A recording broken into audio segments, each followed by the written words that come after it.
I rank where the view is nothing less than phenomenal for how I express and project from my abdominal. The only view better, both my daddy and my mama know. No living parents, my sons give me balance. My wife is my serenity, this mic is my identity. The world is foul enough, that's why I write without obscenities. Provoking danger with broken language and spoken anguish. Begging to get hurt, why would you ask to go through changes? Yes, Lord, life's a chessboard, master the angles. Control the tempo, be the one who holds the info. Acknowledge is just as deadly as machete swings. When spoken, the truth is as potent as that Medellin. While others swear the style is free, I just let it ring. Our time is undervalued, soldiers make us better kings. My fans on my shoulder, reaching after better things. Today I take the shot, for them I'd rather set the screen. My mama told me follow my dreams. My daddy told me get it by any means. Stand tall, make him bow to a king. But I've evolved, you can see the resolve. Look in my eyes when you speaking to God. Life and for those who we caught up in using what I was scarred with the muse. I guess they call it proving I'm more than an artist. Penciling out my darkest while stenciling out a harvest. And storing what gets me from A to B, just like garages. Instrumental with collages. Envision what I've been drawing. Broadway to give you rhythm like the great Lena Horne. So bent on, found comfort in the storm. Find peace and on when you see them others perform. Organized chaos, I'll cast it like hey ya. Yo, welcome. What's good? Welcome to the Knicks Morning Drive. I'm your man, Uncle Freezy. What's good? What's good? Real King, I see you. Delno Steele Jr., I see you. Chuck Allen, what's good? Yerp. Annuity 25 is in the building. What's good?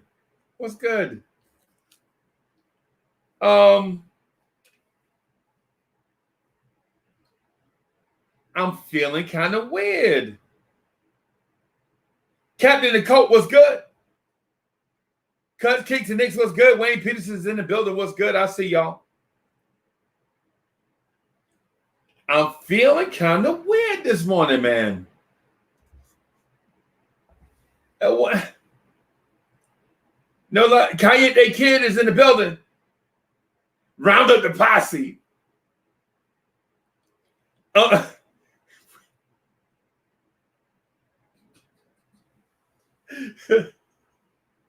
Yeah.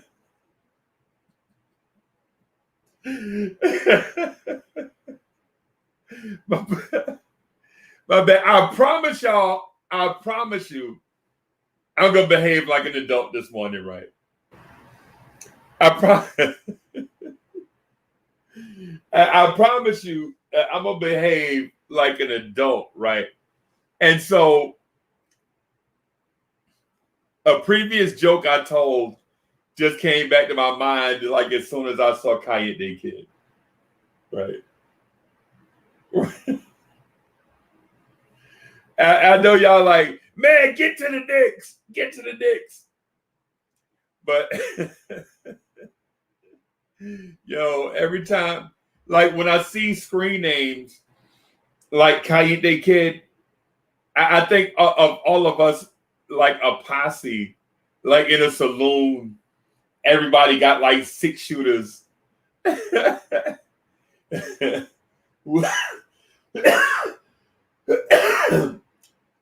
Think of us as an outlaw gang.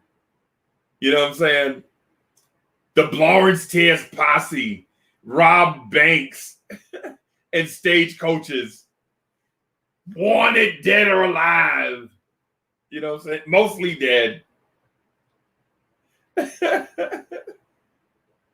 Yo, it's crazy. It was good. What's good? Cuz Kicks and Knicks is like, I feel like we on the block saying, what's up? Going to the corner store. Right. No doubt. It just makes me think, man, like when we get together and do the Knicks Morning Drive or the Knicks at Night podcast with Blorange Tears family, it's so organic. Like I get on here and speak, right? And I don't have a script.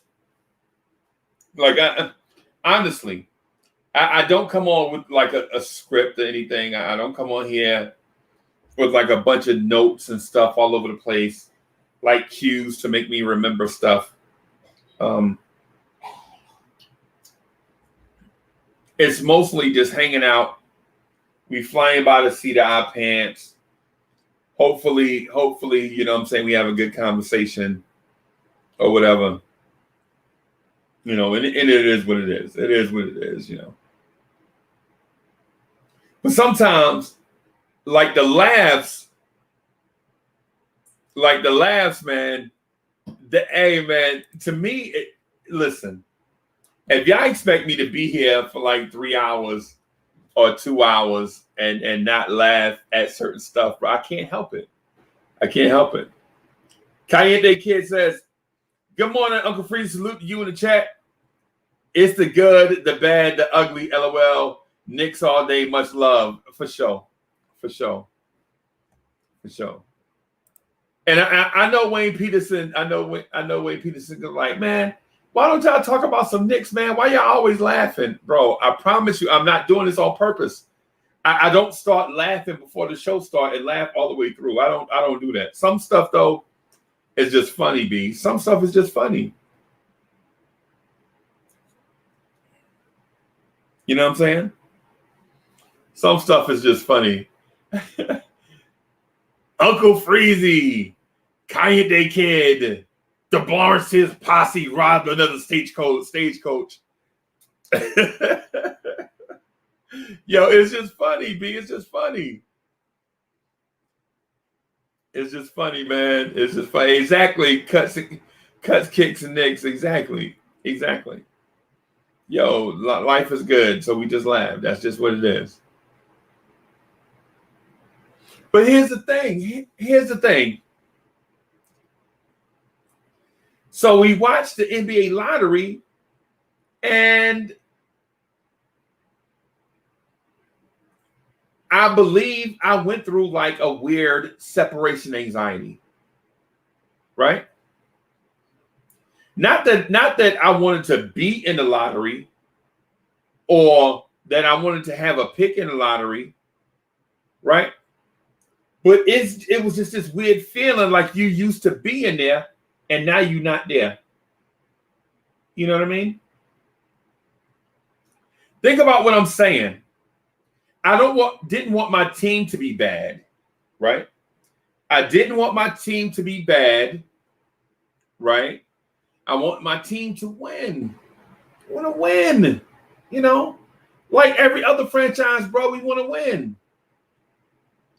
But sometimes in life, when you get used to a certain thing, and that thing is no longer a thing, you have these weird feelings.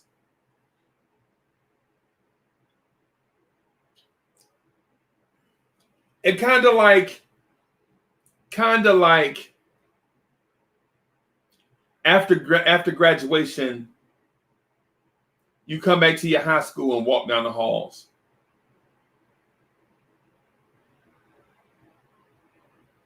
Right? And like after high school, like you graduate, you separate from high school for one reason or another. You graduate, you do whatever it is. And after that, you come back to the high school. Like see some old buddies or something. What makes you go back to high school when while you were there, you desperately wanted to leave? Think about it. As a sophomore in high school, you dreamed of the day that you could leave high school and they could never bring you back. Right? And then that day comes, and then you're like, I'm just going to go back around the way and see what's good. That feeling of always being Christian F, what's good? That feeling of see, the lottery, I'm not going to say the lottery is like high school because it's not. Right? The lottery is not like high school. But the feeling of having to be there year after year after year and then finally leaving, it's like, what's,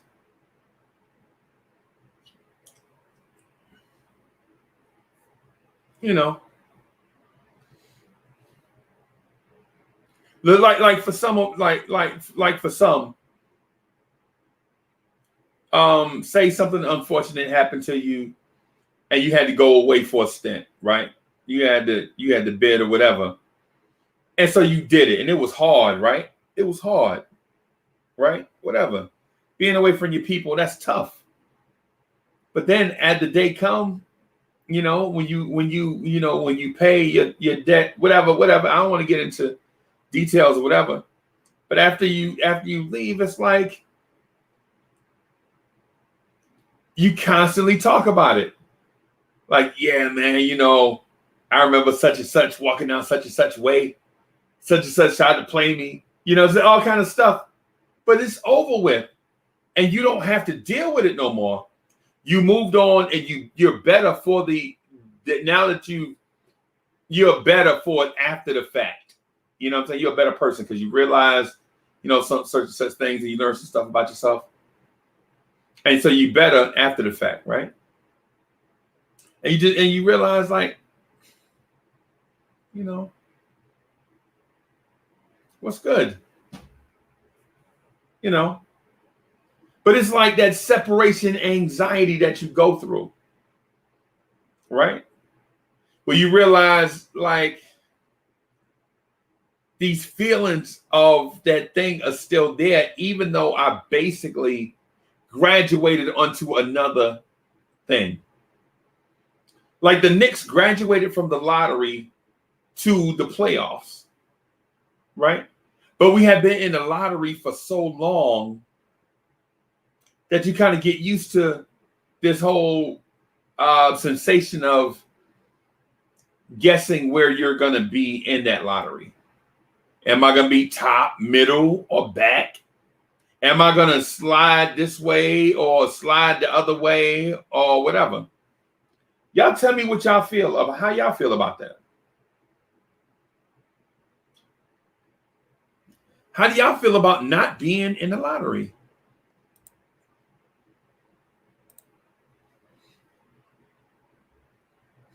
Real King says some horses in the lottery this year. Right. No, I dig it.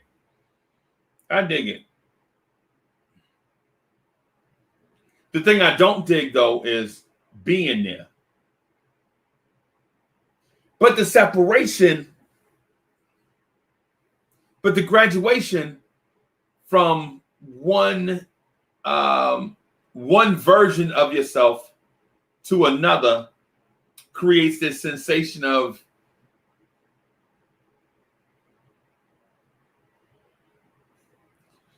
what do I do with myself?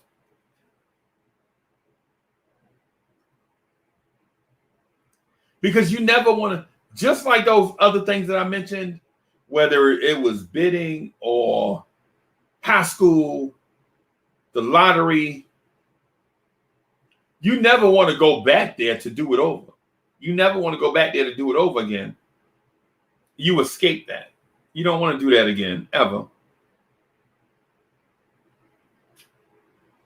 Right? But the fact that you left puts you in this weird space.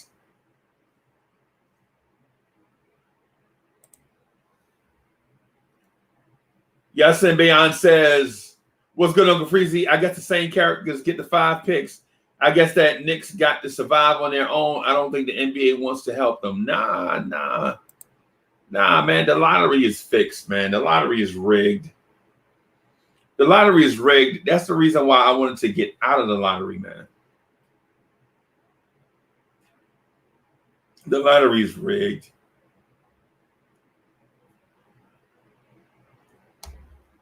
The lottery is the NBA is an entertainment business. It's not a sporting event.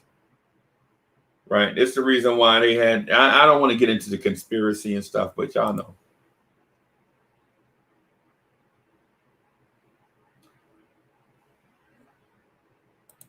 White Falcon, you got to get on the ball. Where's our starting lineups? What's good?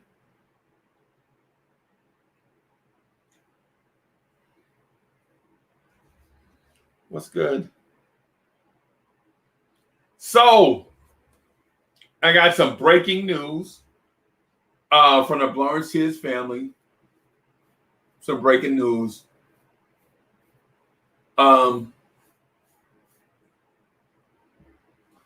G-Man for Life and Cornerstone Kev are going to do their own joint.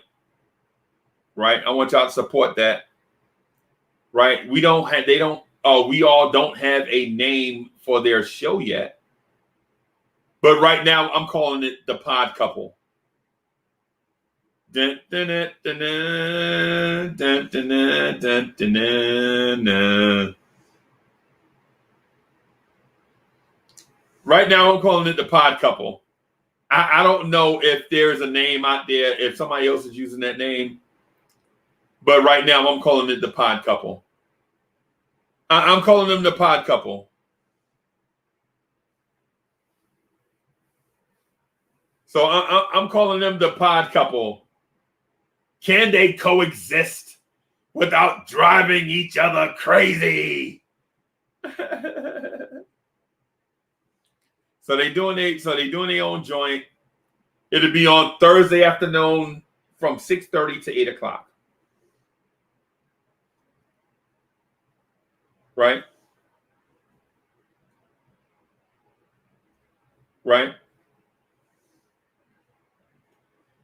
I was thinking I need to get something with Delano Steele, but Dwayne Wade don't need, podcasts and stuff. D Wade don't need podcasts and stuff.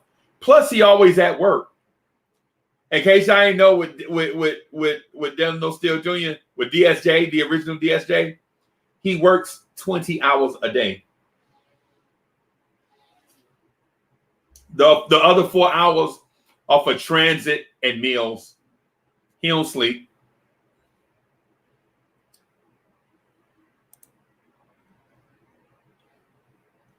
So I'm calling them the Pod Couple, right? I'm calling them the Pod Couple, right? Right? I'm calling them the Pod Couple. And I don't know if they saw it or not yet. I talked to them about a month ago about coming up with a name. They didn't come up with one for themselves, so I gave them one. The Pod Couple.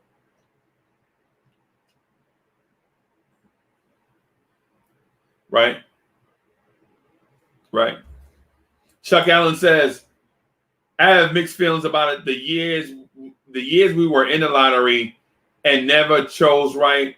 Now it seems like there is real talent that we can't partake, but it's great that we aren't at the bottom. So Chuck Allen, that's so you share part of my sentiment. The lottery is when we were forced to be there, right? We were forced to be there because we were forced to be there for a couple of reasons or numerous reasons. For one, we were forced to be in a lottery because our roster sucked. Right?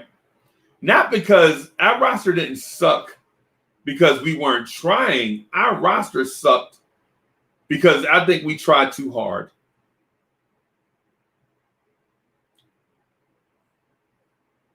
Right? I think our roster sucked because we tried too hard. Instead of building organically, we forced a lot of weird fits. Right?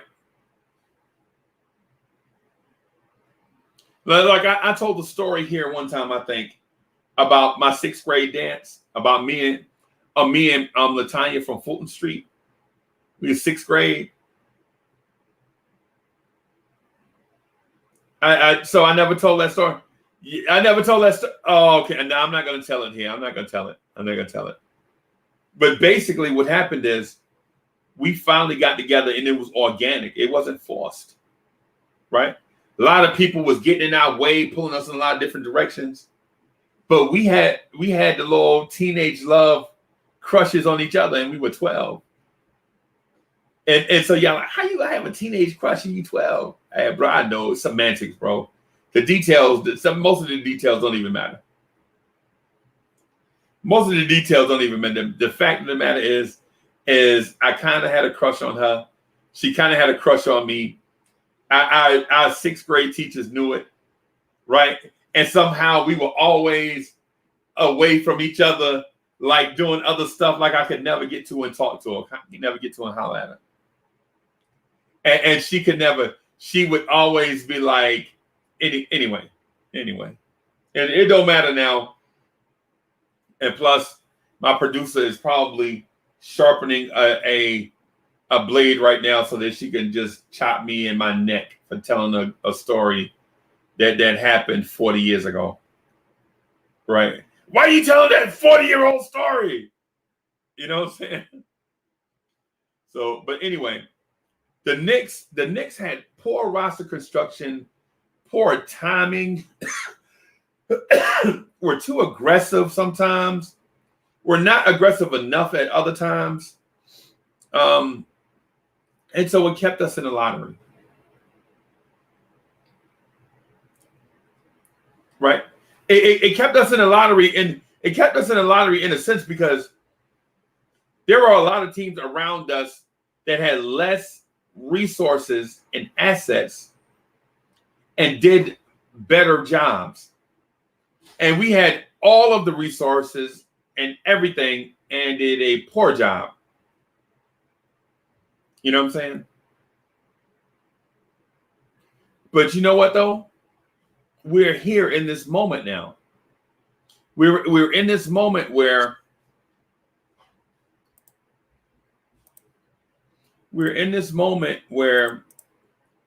those past things don't matter anymore. Above players and contracts and a whole bunch of other things, the most important thing right now to everybody involved is a winning culture. A winning culture is the most important thing to the Knicks right now, and it should have been. But I think the Knicks prioritized players. I think they thought players can bring you a championship, as opposed to a winning culture bringing you a championship. Right? How do y'all feel about that? How do y'all feel the day after the lottery?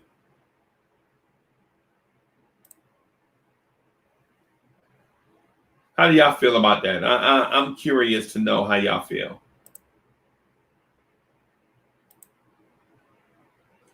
So, also, let me do. Also, don't forget to like this video, subscribe to the channel. If you see a like button, beat it up. Share on your social medias and all that cool stuff. I think we have like 11 likes for the video. I want to get that number up to 100. Y'all smash that like button. Let's get 100 likes for these videos, man. DSJ said it's like the wrong teams got the high draft picks. Bro, they'll botch it up. They will botch it up. I want to share something with y'all this morning.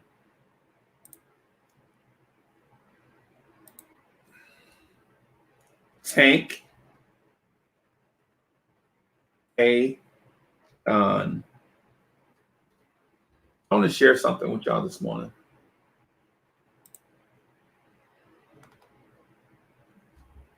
Let me move some of this stuff out of the way.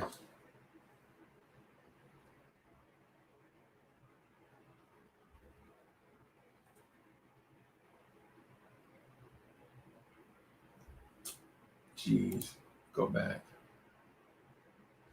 I want to share something with y'all. Right? And this is for the basketball heads, okay? This is for the basketball heads. I want to share something with y'all and get y'all's opinion.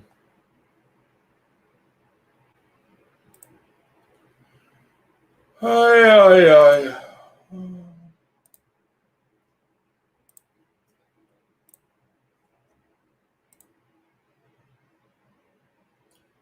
Hey, can y'all see this? Can y'all see that? I think that's pretty big. Y'all, that's big enough. That's big enough. Right? You remember what I talked to y'all about consequences, right? Heavy Reese's in the building. What's good?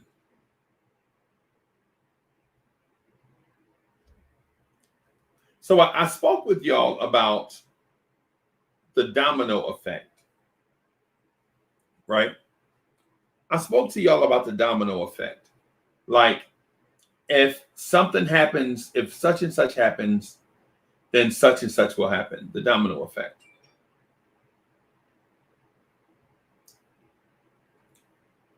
Right? The domino effect. So the Detroit Pistons get the number 1 pick in the draft.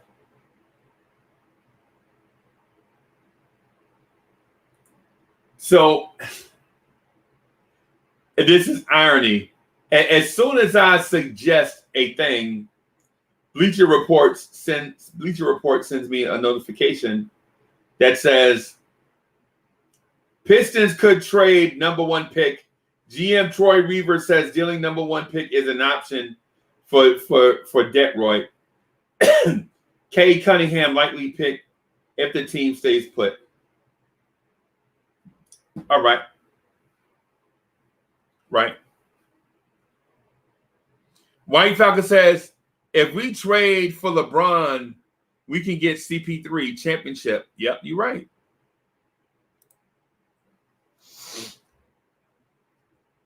Cuts, Kicks, and Knicks just said what I read through the Bleacher Report app. White Falcon says, I feel LeBron has to leave LA. AD unreliable. They got to break it up.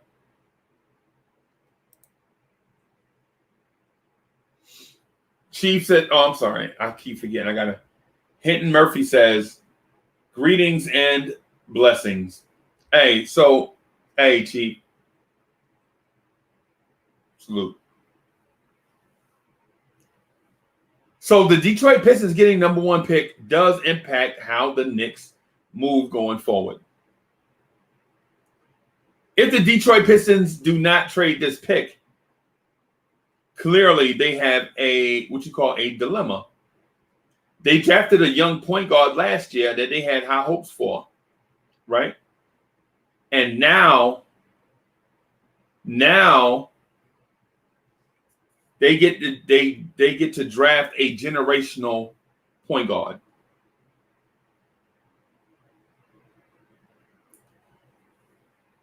Don't get it twisted. Cade Cunningham is a day 1 starter in this league. Cade Cunningham is a day 1 starter, bona fide superstar in the making. Don't get it twisted. Okay? Don't get it twisted. Whoever drafts Cade Cunningham number 1 is drafting a day 1 starter at point guard. Period. And I don't want to hear y'all talking about what if he's a bust and none of that. None of that is going to happen. None of that is going to happen. It's too much information out here nowadays for teams to draft busts with the number 1 pick. The Anthony Bennett thing, I know y'all going to say, well, the Cleveland, they took yeah. Anthony Bennett was the reason why Anthony Bennett was taking number 1 is because you gave Cleveland too many first-round picks and they didn't know what to do with themselves.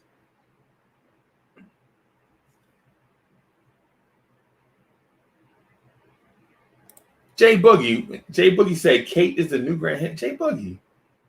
Kate is the new Grand Hand? What are we talking about? Good morning, Jay Boogie. Jay Boogie saying Kate is a new what? Cade is okay. All right, okay. Don't worry about it. I know I got you.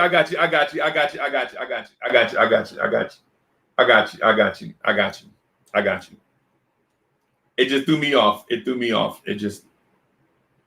I feel you. I feel you. I got you, J Boogie. But my point is, whoever takes Cade number one is getting a day one starter at point guard, right? Day one. Day one. Right? Detroit drafted a point guard last year. The dude that Killian Hayes. I felt like he would, when I saw him, I felt like he was soft. SOF capital T. That was my evaluation during the draft process. He didn't look tough. Right? He didn't look like the dude. He don't look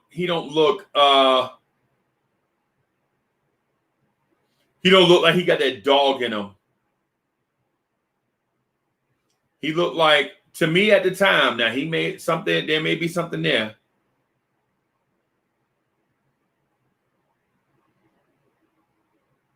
There may be something there, but at the time, to me, Killian Hayes looked like he would rather have a manicure than a fist fight. Cade Cunningham looks like a dude with so much natural skill that he would fist fight for fun. He enjoyed getting punched in the mouth, tasting blood. Tasting blood get him fired up.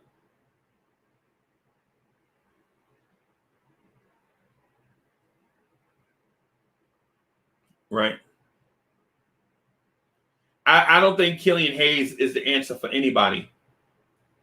And my thing was, the thing I mentioned a few days ago was, I hope whoever gets the number one pick or whoever, I hope the picks land in a situation where,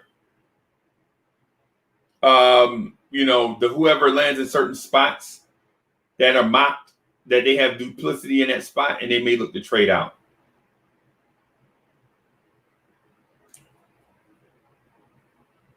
Right? For instance, the Orlando Magic. The Orlando Magic pick at 5 and 8, right? At 5 and 8. And they are mocked on Tankathon, and you see it right here. You see it. They are mocked to take Jonathan Kuminga at 5 and Franz Wagner at 8. Yet,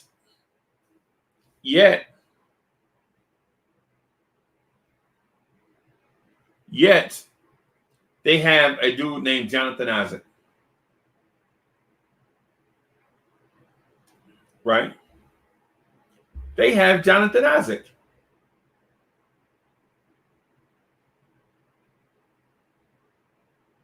What? Right?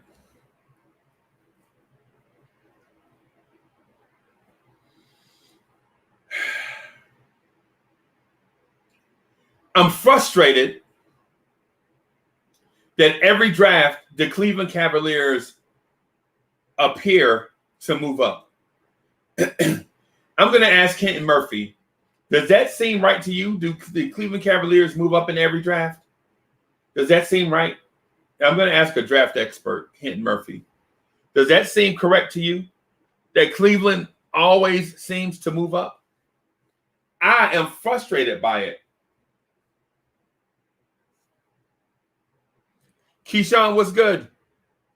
Hey, Keyshawn, I enjoyed you. I enjoyed you yesterday, bro. I enjoyed you yesterday in the video chat. One of these days, though, I'm gonna stop letting you come on here without your video being on. You're gonna have to get on here with your video. Get a good camera, get good lighting, bro. It's cheap. Don't tell me you don't have the money for it, because I know you do. Keyshawn, one of these days, you're going to have to start getting on here on video camera. You got to get your camera, man. You got to get you a good camera. Good cameras cost like $35. You got to get you some good lighting, like a ring light. Good ring light is less than $30.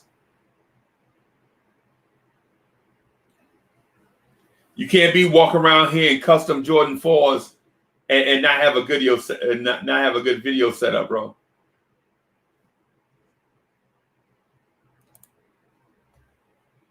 Bro, if your pockets wasn't so big, people wouldn't be counting, bro. You know that's a cardinal rule. Stay out of people's pockets. But, bruh, step your game up.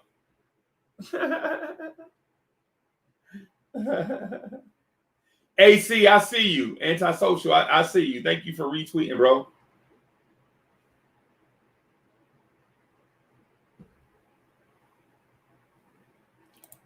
My man, White Falcon is like, can we trade Randall and picks for John Morant?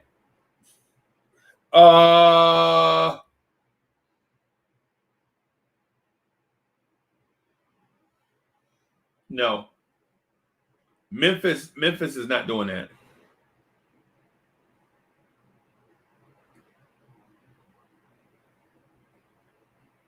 Memphis is not doing that because they need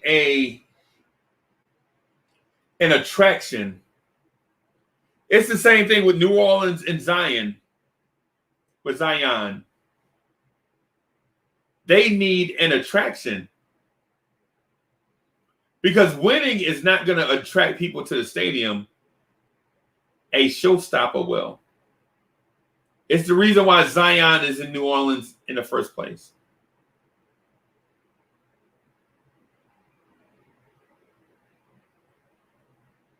Right? But my point, though, the point I was getting to is this. The point I was getting to is this, right? The lottery sets us up in a place where now we can begin to really speculate about potential trade partners.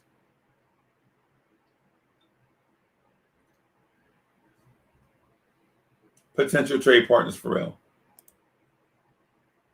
White Falcon 44 says, what if John won out?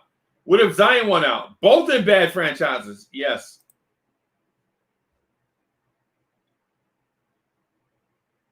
But being a bad franchise now doesn't mean you have to be a bad franchise forever. Right? I'll give you an example. The Milwaukee Bucks screwed up their franchise bad, right? They were rudderless. They had no idea what direction they were going in. Right? They couldn't sign free agents. They used to lose trades a lot because they used to try to hit home runs in trades. Right? But here's the thing.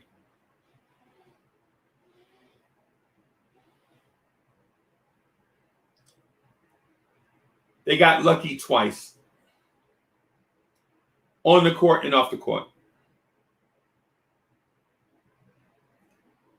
They got lucky. They found an owner that is a next-gen owner.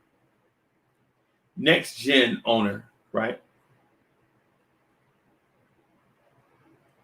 Their owner was like, we're never going to be Miami. We're never going to be South Beach. We're always going to be Milwaukee, Wisconsin. And people are not going to want to come here. I know this.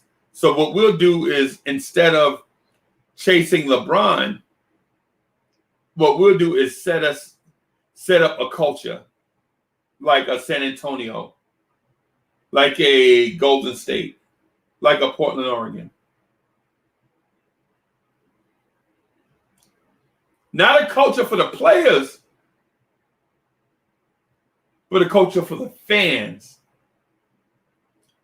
So they built them a brand new arena, and everything is state of the art. And the owner designed the owner, it tore a hole in the owner pocket. And yes, Keyshawn, I'm talking about the owner's pocket, man. My bad. But what happened is the owner took a risk. He was like, hey, we're just going to build a culture where regardless of what, the fans are going to like the Milwaukee Bucks experience. They went through 1,000 uniform changes. They still wear 1,000 uniforms, whatever. But the Bucks were doing that before everybody. The experience at the Fiserv Forum is better than any other place in the NBA aside from Madison Square Garden.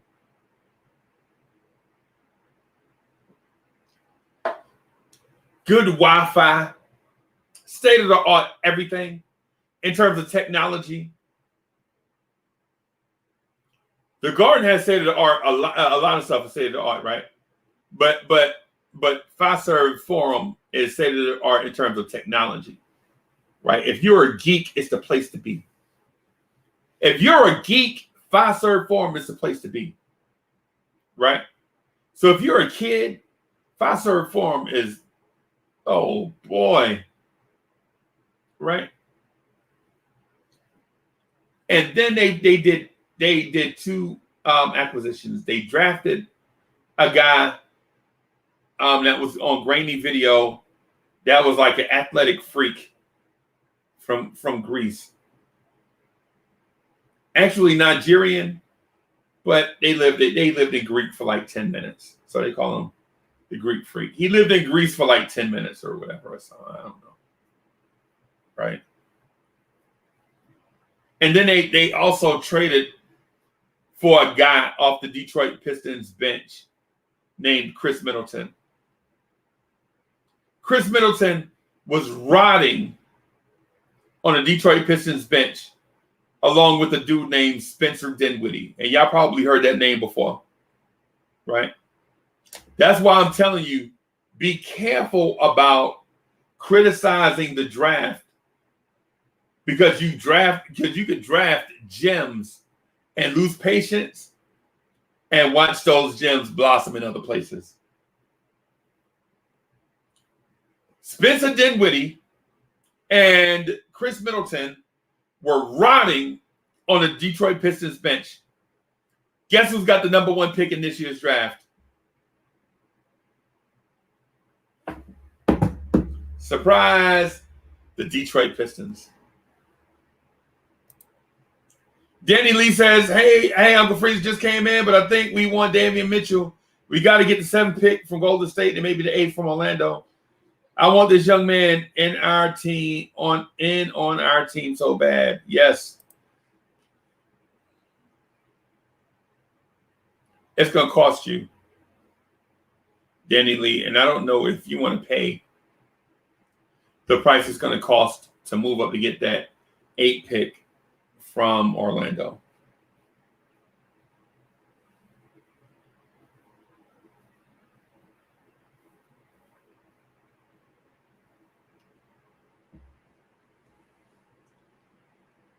Right? So what I was getting at is how fortunes can turn. Right? How fortunes can turn by making smart decisions. A very smart owner and businessman says, hey, Milwaukee, Wisconsin will never be Miami, Florida. Will never be New York City, New York.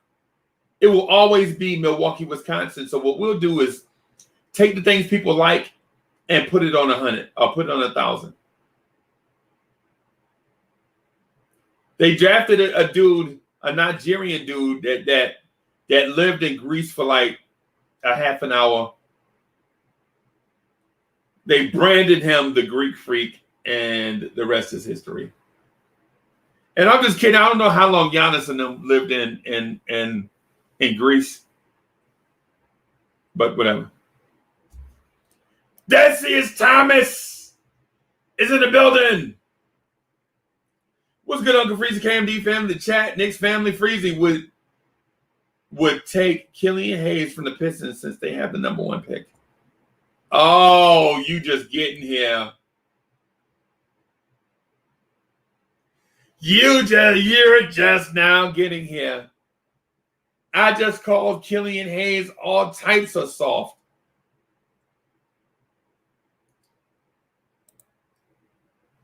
Evergreen G's in the building. Evergreen G was good.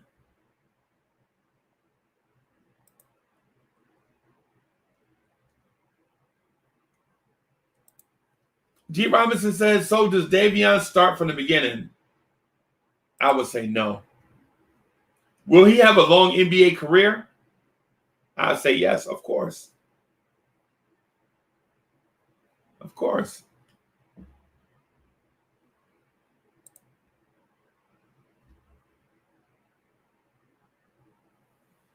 Of course. Of course he'll have a long NBA career. Let's not get it twisted. The dude is good. Evergreen G said he may jump in. Come on, bro. It's like double dutch. Get in when you fit in.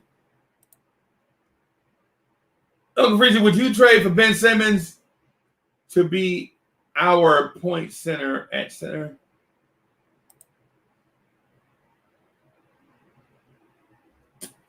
White Falcon is trying to start a fight this morning. Yes, I would trade for Ben Simmons.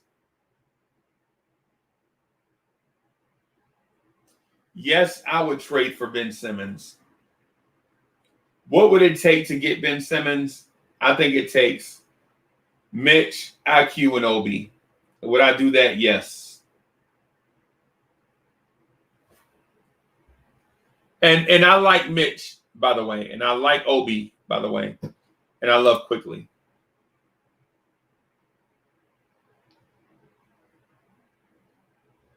Every time I see Mama Said Don't Trust You pop up, I've been thinking like, don't call it a comeback. I've been here for years.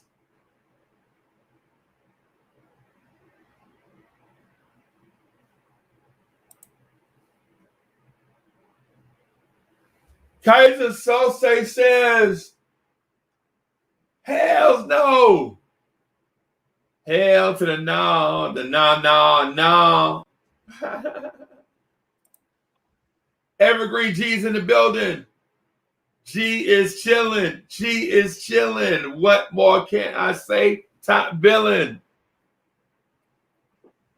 As usual, I'm driving. As usual. As usual. As usual. What's good, bro? I don't know why you're giving us this Ben Simmons nonsense, but you need to cut it out, sir. I don't know if you didn't drink your coffee this morning or you didn't have your protein shake, your morning protein shake, but you need to cut this Ben Simmons stuff out, my brother. We can't stand for it too much longer. This Ben Simmons talk has got to go. We've been complaining for 2 years about bad shooting, and you want to trade $35 million in draft picks and players for Ben Simmons. We got 6 players on the team as we speak, which means we're going to have to do some free agent signing in any sense. What to do with that? Ben Simmons, you can stay in Philly. As a matter of fact, that's what I want him to do. I want him to stay in Philly so that when we play him throughout the season, we know exactly how to stop him. It was very easy what Atlanta did to them. They shaded him the same way they shaded Julius Randle. And he could do absolutely nothing. At least Julius Randle has the ability to shoot, right? Not that he actually did, but at least he has the ability to shoot. Ben Simmons can't shoot, and all you got to do is shade him and throw a double team at him, and he's done. So now what? We want another guy on the team that can't shoot to be the starting point guard? Are we crazy? I'm taking Lonzo Ball or Ben Simmons every day for shooting alone. We got to get out of this. This Ben Simmons talk is asinine. We lose so much with signing Ben Simmons because his trade value it's mediocrely high. And what I mean by that is it was higher before this playoff series. We would have got fleeced trading for Ben Simmons. we're still going to get fleeced now because we're going to take $35 million for a player that can't shoot and possibly 3 first-round draft picks to get him and players to make up the contract. We can't do it. We can't do it. We only got 6 players on this team. Leave it alone. Let Ben Simmons go to Portland, Houston, Detroit, wherever. Send him as far away from New York City as possible. You can send him down to Orlando. You can send him all the way over to the East Coast. Maybe he'll do some good over there in Golden State. But he is not here. Not here. No. I would much rather go and take a project in the draft than signing a guy that is known not only can't shoot, but will refuse to shoot when a coach tells him to shoot. He's been through 2 different coaches. One of them is a championship coach that's telling him to shoot, and he's refusing to. And Doc Rivers is cut from the exact same cloth as Tom Thibodeau. How do we know this? Because Tom Thibodeau was on that coaching staff for the Boston Celtics championship. They're damn near the same coach. The only difference is Tom Thibodeau just happens to be a pudgy white dude. They got the same voice, the same philosophy. And you think that Doc Rivers telling Ben Simmons to shoot and he does it, Tom Thibodeau is going to be able to get him to shoot? Come on, bro. This is not the guy we want. Leave Ben Simmons right where he's at. I don't care about all. Yes, he's all NBA, right? By default, he's all NBA. He's probably the best wing defender we got. I got you. He's the best wing defender one of the top 5 wing defenders in the league. I got you. I would go so far as to argue that him and Matisse Thybulle in the backcourt, the best backcourt defense in the league. I got you. But Ben Simmons, what we need from him on offense, we're not going to get. We need shooting. And he doesn't shoot. The same way everybody is mad at Mitchell Robinson for not shooting, you want to bring another guy over here that doesn't shoot. Mitchell Robinson is set up not to shoot. Ben Simmons has the ability to go ahead and try to they're giving him the free reign to shoot jumpers. And for 2 coaches, he has refused to. And you want to bring him over for a splitting mirror negative image in Tom Thibodeau to get him to shoot? It's not happening, Bo. We got to cut it out. We got to cut the nonsense out. Let that man go wherever he goes or stay in Philly. I don't care. It's not worth it. It's not worth the money. He doesn't even want to dunk, for Christ's sakes. Boo! Boo! Your point is whack. Boo! Your point is whack. That point right there, maybe. Boo! Right? That your point right is whack. There, maybe. But 0 points. Boo! Come on now. You know I'm right about everything else. You know Boo, I'm right your about point is whack. Go ahead. I'll go ahead, sir. Go ahead, sir. You got it. Hey. So who's your point guard right now? Who is your point guard right now? My point guard right now. Listen, and I said this. No. You gotta name his name. Oh, I got you. Say his name. Got you. Say his name. Got you. I'm signing Derrick Rose.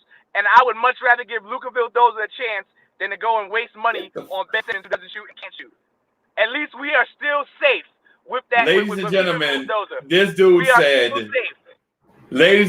dude said he would take a Euro point guard that's older than Ben Simmons that has played nary a minute in the NBA over a point guard that is 3-time All-Star, 2-time All Defensive Team, 3-time All NBA Defensive Player of the Year runner-up, Rookie of the Year.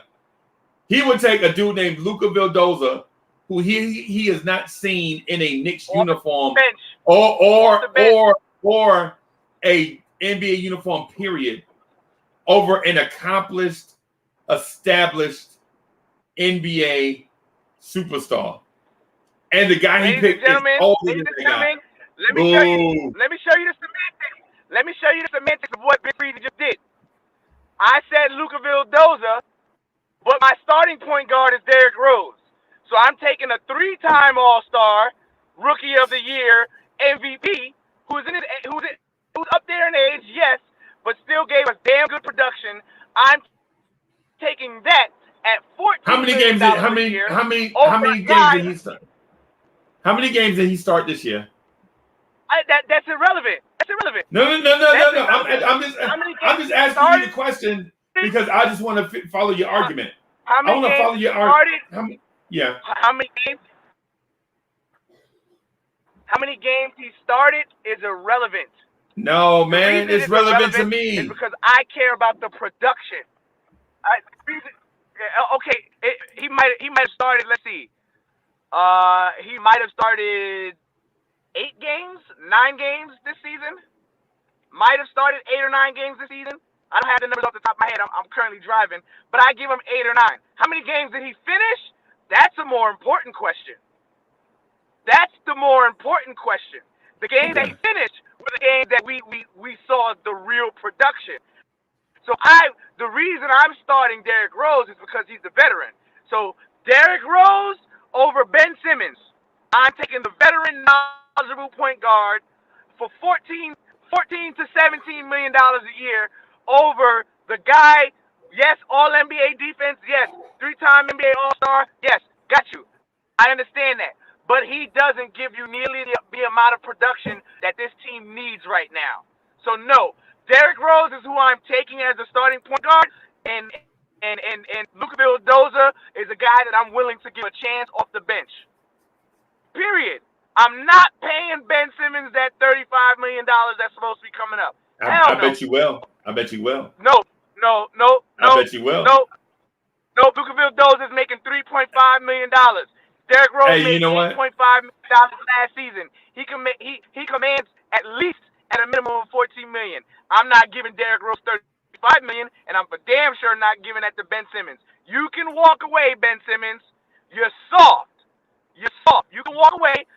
There's a reason why Philly's rejecting you, and the fact that you can't even handle the Philadelphia pressure. It's the same pressure over here in New York City, but it's times 10 because the population and the media is stronger. So no. He can barely handle what he's got over there right now. He's soft. SOUWFT. Soft. You stay your butt right over there.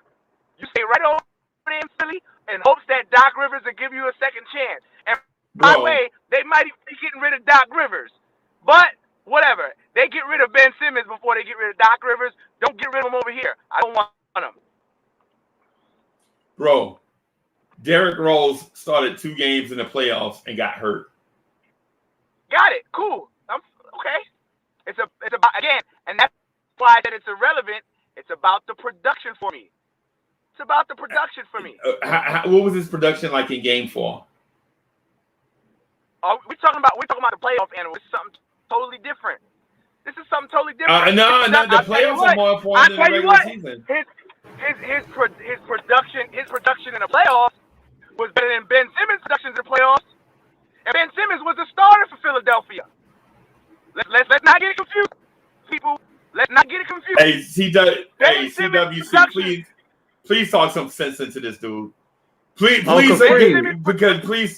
talk some sense into him. What's up, y'all? Salute Evergreen. Salute Uncle Freezy. What's going on? Peace, God. Uncle Freezy.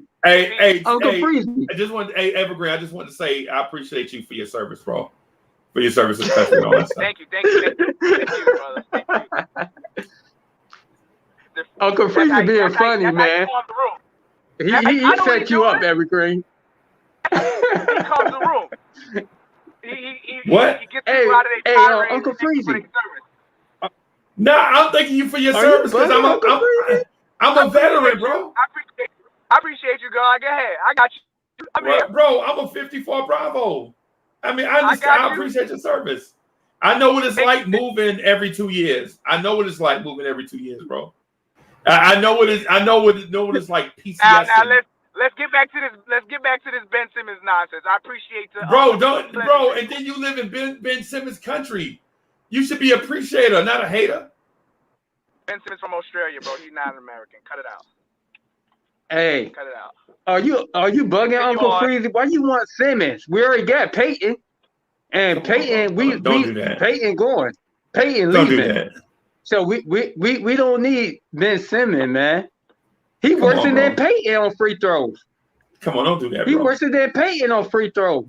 Don't do that, bro. The only thing they could do play defense, and we already got defense. Oh, I remember. Scoring. Man, come on, bro. Don't do that. Don't do that, man.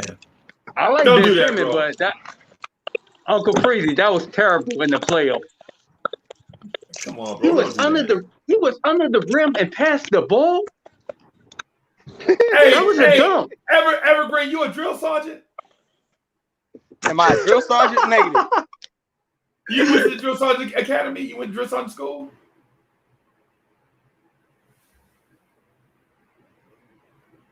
He froze. Oh, he froze. Yeah, he froze. Look, he froze up. Get out of here, Evergreen G. No, stop freezing up on us. Come on, CWC. Come on, bro. Don't do that. Uncle Freezy, I know what you want to do. I know what you're doing. Don't do that. Uncle Freezy, this is what you're going to do. You're going to be like, well, Peyton took us to the playoff, and he our point guard, and we in 4th seed. Imagine what Ben Simmons could do for us. No, that's what you were going to do. Bro, don't do that. Don't do that, man. Come on, bro. That's what you're going to do. If Alfred Payton had the resume of Ben Simmons, come on, bro. The only thing Ben Simmons got better than Peyton is he could move the ball. He could he could move the ball around. Right. He could get everybody involved.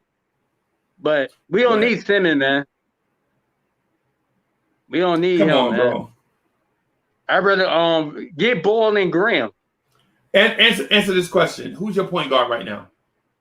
Peyton. I knew you were gonna try to say that. You were trying to set Evergreen up with that, and he said Rose. But y'all like Alfred Payton though. So just run it back. No, we don't. That's what you want. No, we don't. Bro, we don't. Come on, man. That's what you want. Run it back, bro. Nah, we ain't running nothing back. Yes, run it back. That's what y'all want. We getting Ball, and we gonna try to get Graham. We need like a big. Yes, it does. Graham could come off the bench, and Ball could be our starter. Graham playing off the bench in Charlotte. Yeah, bro, come on, bro. Come on, you ain't gonna set me up. I've been studying you. Why would you want a Devontae Graham when Emmanuel quickly profiles to be better?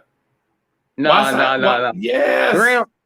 Graham, he could play a point guard and a combo guard. Right. Quickly can't do that. He can't do that. But quickly is a shooting guard. Quickly is a shooting guard. Bro, what I'm Uncle Freezy, you ain't gonna run that game on me. I play basketball. You ain't gonna run that game on me. All I want you to do is listen to my side like I listen to yours. Really? I hear you out. Don't I hear you out? Yeah. I'm just saying. I know what you're gonna try to do, Uncle Freezy. You got it. Yeah. Hey, welcome, Nick for life. What's good? Salute, Uncle. Salute, Charlie Ward's cousin. What's good, gentlemen? What's going on? Hey, I'm good. CWC coming at me with some Alfred Payton is better than Ben Simmons. Whoa. I didn't say that. See, Uncle Freezy, cut it out. I said we getting rid of Payton. So while we will get Ben Simmons, we getting rid of Payton. Ben Simmons can't shoot free throw. Payton is a better free throw than Ben Simmons. That's what I said. What I'm saying is that's what I said. But you said we'll sign Lonzo Ball and then Devontae Graham. Yeah, Graham could come off the bench. And I said, why sign Graham when Emmanuel quickly profiles to be better? Right? And then you said Graham could play point guard and a combo guard. Right? Yeah. And I'm telling you that quickly, and this is something that I hadn't discussed because I didn't have the chance. But what I'm telling you is I think quickly will be better at both given the opportunity. And here's how I know, right? Devontae Graham's first season, he averaged 4.7 points a game, 2.6 assists. He shot 34% from the field 28% from three, right? 76% from the free throw line. Those were Devontae Graham's rookie numbers, right? And I'm telling you, Emmanuel Quickly as a rookie obliterated those numbers, right? Obliterated those numbers, right? And Devontae Graham put up those numbers, and Charlotte didn't even have guards. His numbers were terrible, and all they had was Terry Rozier and nothing else, right? They gave the man a chance to play, and he did nothing his rookie year, right? Emmanuel Quickly played behind 3-4 guys. He played behind Elfrid Payton, Derrick Rose, Alec Burks, R.J. Barrett, and still averaged 11 points a game, made All-NBA second team as a rookie. And you're telling me that just because a guy put up better numbers in his fourth year than Quickly put up in his first year, that the dude is better than Quickly. And I didn't say that. I didn't say that. What I'm saying, but you did say sign Devontae Graham. No, I say Graham. I say Graham is a better point guard and a combo guard better than Quickly. Right. I say we need Graham to go in the second unit, to facilitate. See, IQ is a shooting guard. He gonna look to score first before he passed the ball. Graham, he gonna get everybody involved. I love Quickly, my dog, but right. I watch everybody play. I watch Quickly play, and I watch Graham play. So Quickly is a shooting guard. If you look at him, he thinking when he dribbling the ball, what should I do? Because his mentality is a shooting guard. He could shoot. He a sniper. That's why when he was in Kentucky, he was doing that.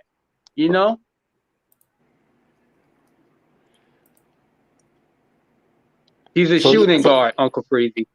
So you want Devontae Graham as your starting point guard, or you want him coming off the bench? On the second unit.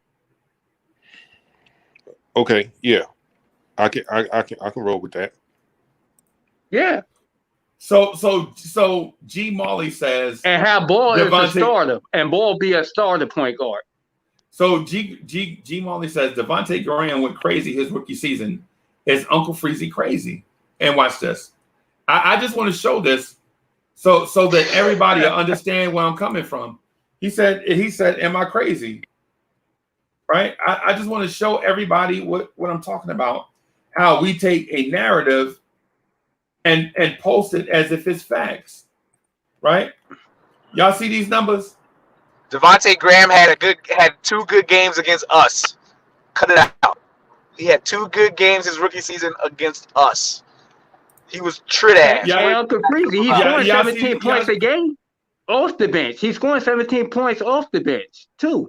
No, he's and plus Charlotte got 3-point guards. No, he's not. He averaging 14.8 points a game off the bench. And his rookie season that I have highlighted in yellow, do you see it right here? The source is Basketball Reference. The dude averaged 4.7 points a game as a rookie. Hey, T. Marley, I'm not saying that what you're saying is crazy.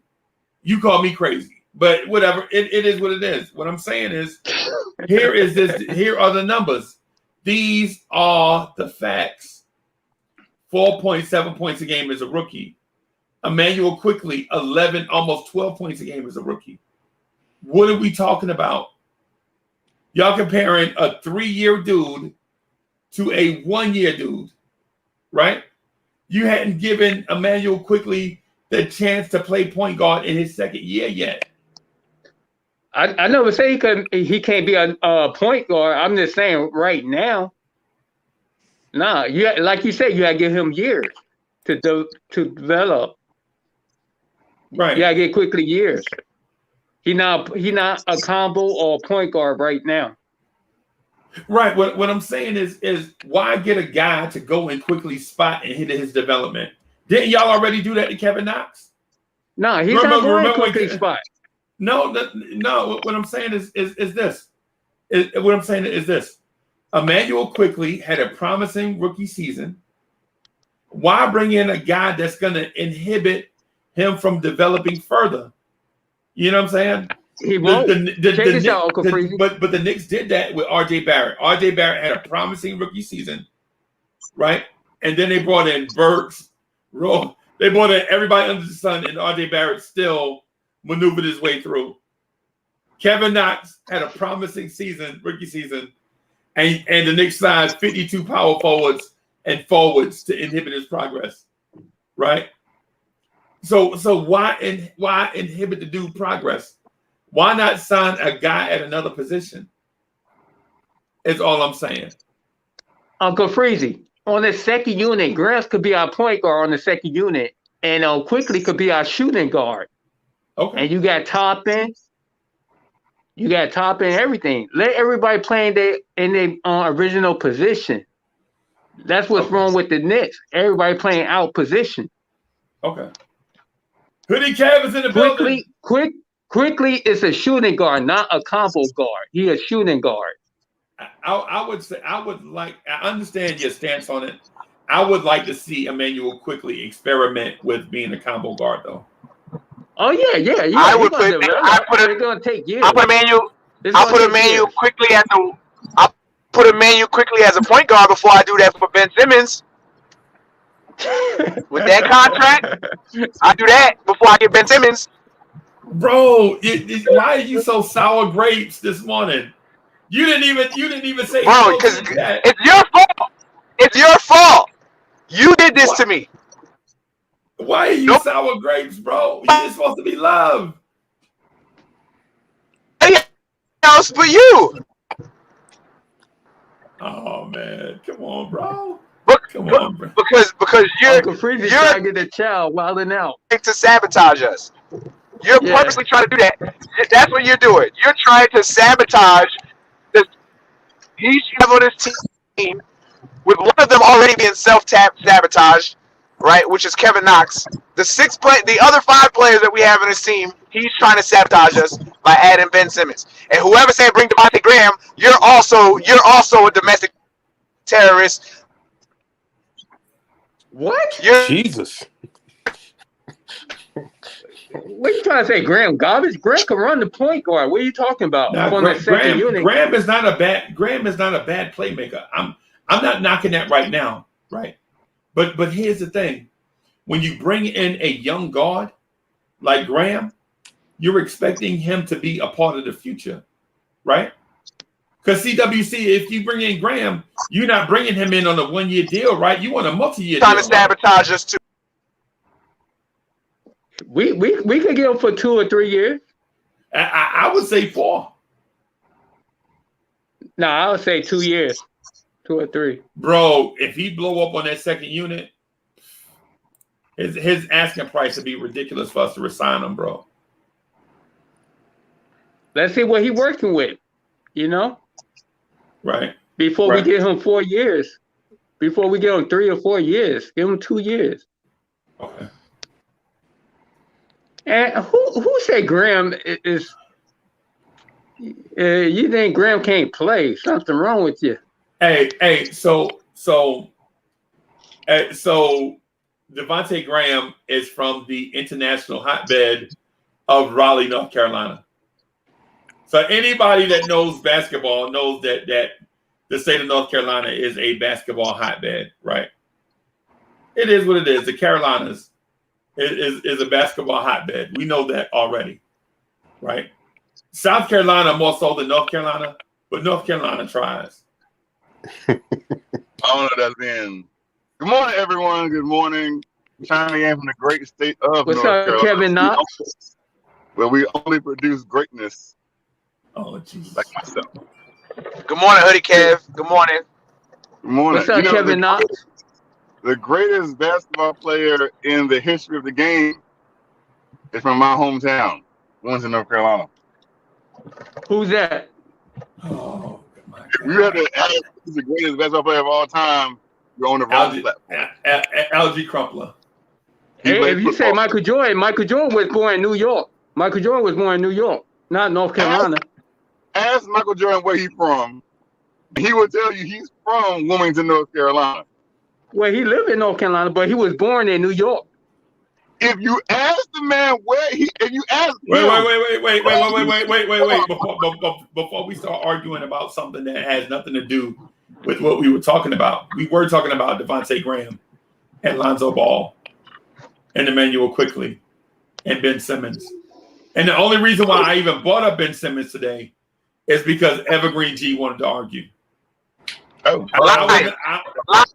I never even mentioned Ben Simmons. Lies. Evergreen G came in hot. Simmons, and that prompted me to get on the show. No, Lies. bro. Nah, bro. I was talking about Giannis. I was talking about the Milwaukee Bucks and how they turned their franchise around. And you came in low and hot about Ben Simmons. Lies. It's all right. We're live streaming. So I wasn't talking about the Milwaukee Bucks, and you jumped in. Well, you were talking about the Milwaukee Bucks. Yeah, earlier. Yo, chat. Can y'all please set these gentlemen straight? Was I not talking about the Milwaukee Bucks and how a smart owner and fortuitous luck and play acquisition turned that franchise around? And Evergreen G came in low and hot, talking about, let me set Uncle Freezy straight about Ben Simmons. The chat knows the truth. I can't even see the chat, and they know the truth. So I'm not even going to. Hey, I'm Kevin, not what you think, Kevin? What you think, Hoodie Kevin? About Simmons? I think that's a non-topic. I think Simmons is exactly is broken. He's broken beyond the point where he shouldn't go from one major city to another market like that and try to work on his game there. Because it's going to take more than what Ben Simmons needs to work on. It's going to take more than one offseason to do. Like when you talk about literally, you're about to change your entire shooting form to where you are changing the hand. We are insistent on changing the topic. So a dude from the Knicks at Night podcast comes in doing the Knicks at Night podcast stuff. Come in and change the time. We were talking about. So let me show you Hoodie Kev in case you missed it. Let me show you what we were talking about. It's not that I missed anything. Someone literally 10 seconds ago asked me a specific question that I just answered. I didn't change the topic. I was asked a question. Can you see the screen? Thank you. This is what we were talking about right here. I had to go pick up my groceries from Walmart. You don't even do your own damn shopping. Get this posh ass dude off the screen. Chuck Allen, get this posh joker off the screen. You can't even walk around with a buggy. Yeah, I can. Oh my God. And then here come another posh dude, probably with a brand new shirt on. Now you know I ain't posh. Oh my God! You know darn well I ain't posh. Unlike that other dude that's right next to me with the sunglasses on, thinking he Dr. Funkenstein and everything. Dr. Funkenstein. Yeah, you know what I'm saying? Bougie. He bougie. That's all it is. He bougie. Hey, Cornerstone. How do you like the name that I gave you in G-Man for Life? What name did you give me? I'm just getting on. What name did you give me? To the both of y'all? Yeah. The Pod Couple. The Pod Couple airing 6:30 Thursday evening, 6:30 p.m. The Pod Couple is Cornerstone Kev and G-Man for Life. I love it, man. I love it. Hey, yo, dig. Can they coexist without driving each other crazy? Hey, I'm Felix, and that's Oscar. You can tell that's Oscar. He looked like Oscar. Am I right next to like when he looked like Oscar Madison? The Pod Couple. The Pod Couple. Shoot. Absolutely. Yeah, man. Shoot. So what's happening, y'all? What's going on? CWC. What up, Cornerstone? Evergreen. Hoodie Cam. Peace of love, crossover. How you? Hey man, everything's everything. I'm gonna get on Sim, man, because he didn't even tell me he was having one yesterday, and he had one. Yeah, you see that, man? I'm gonna have to get. I didn't know he was. I was on last night. I didn't know he was having one either. I just happened to jump on. It was late. Yeah, it was late. Me too. Yeah, I'm gonna have to deal with that situation, man. I mean, you got to have your stars on there, man, and I'm a star. You know what I'm saying? Oh boy. Almost ran off a bridge. So the thing I want to say, since Cornerstone Kev is here, what I want to do is make sure they tune in to Blorange Tears Thursday at 6:30. It's going to be our introductory joint. Cornerstone Kev and G-Man for Life, the pod couple. They're going to be doing a mature takes on Knicks fandom, right? So it's not going to be a whole bunch of randomness and finding it crazy. And so it's going to be a mature take on a lot of Knicks topics, right? So it's not going to be a whole bunch of back and forth, yelling and screaming. What you're going to do is have two dudes talk about topics and all that stuff, and they're going to do it in the way they know best, and that's by asking sensible questions, breaking down topics in a meticulous and sensible manner, right? I don't know if it's going to be sensible. Well, look at this thing. You got G-Man and Cornerstone Kev having a sensible, mature conversation. I don't know if I heard all that in one sentence or not, but I had to lift up my sunglasses in case I was obscured by something. I think he's jealous. I think he's jelly. I think he's jelly. I think he is too. I am the host of the most happening Knicks show around. If you haven't heard, Blorange is Knicks at night. At 11:45 is sometimes every night. Sometimes it differs. Hey, Knicks for life. It's getting thick. You know what I'm saying? It's getting thick. The last time somebody used the word happening in a sentence, it was during the civil rights movement. You got to cut it out. All right? Ain't nothing that happened about nothing that you. Let me tell you something, Evergreen. The civil rights movement ain't ended yet. If there's one thing you ever listen to me when I tell you, the civil rights movement ain't ended yet. Don't get fooled and think it's over. Well, hey, TSJ, he's that big G-Man had a mature conversation in the same sentence. It's coming, bro. Make sure y'all check them out. Make sure y'all check them out and make sure y'all support. That's the thing I want to make sure y'all check them out and make sure y'all support, man. Because the one thing I know G-Man for Life is gonna do is he gonna hold it in the road, and I know Cornerstone Kev is smart and is gonna ask a lot of questions. Absolutely. The one thing Cornerstone Kev is gonna do is get to the bottom of it. Yeah. He gonna figure it out. He is a smart dude, so you know, I appreciate that, man. See how. You see that hoodie, Kev? You hear that hoodie, Kev? He hasn't figured out the Frank Ntilikina conundrum in 4 years, but he gonna get to the bottom of something. Well, we haven't figured out the Kevin Knox conundrum. Hey, we haven't figured in 4 years. We can't get to the bottom of why Frank Ntilikina is Frank Ntilikina. Okay, now right. but we haven't figured out the Kevin Knox conundrum either.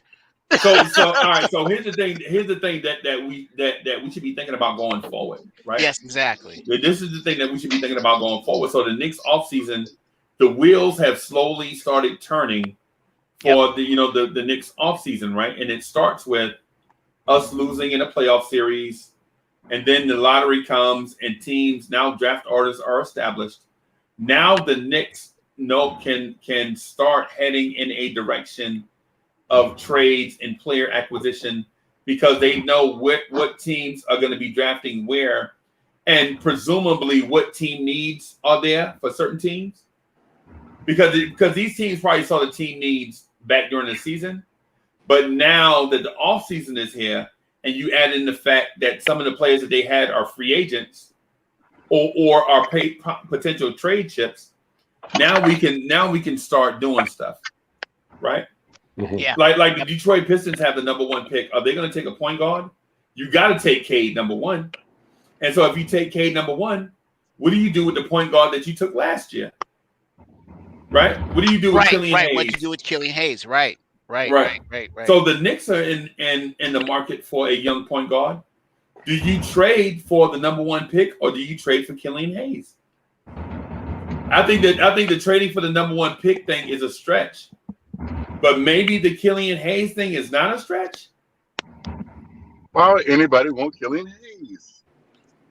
Yeah, because Yeah, because he honestly, hates Freeze. trash, man. Yeah. Honestly, Uncle Freeze. I mean, I know he hurt his hip and everything, but in that game we played against him. He didn't show me anything.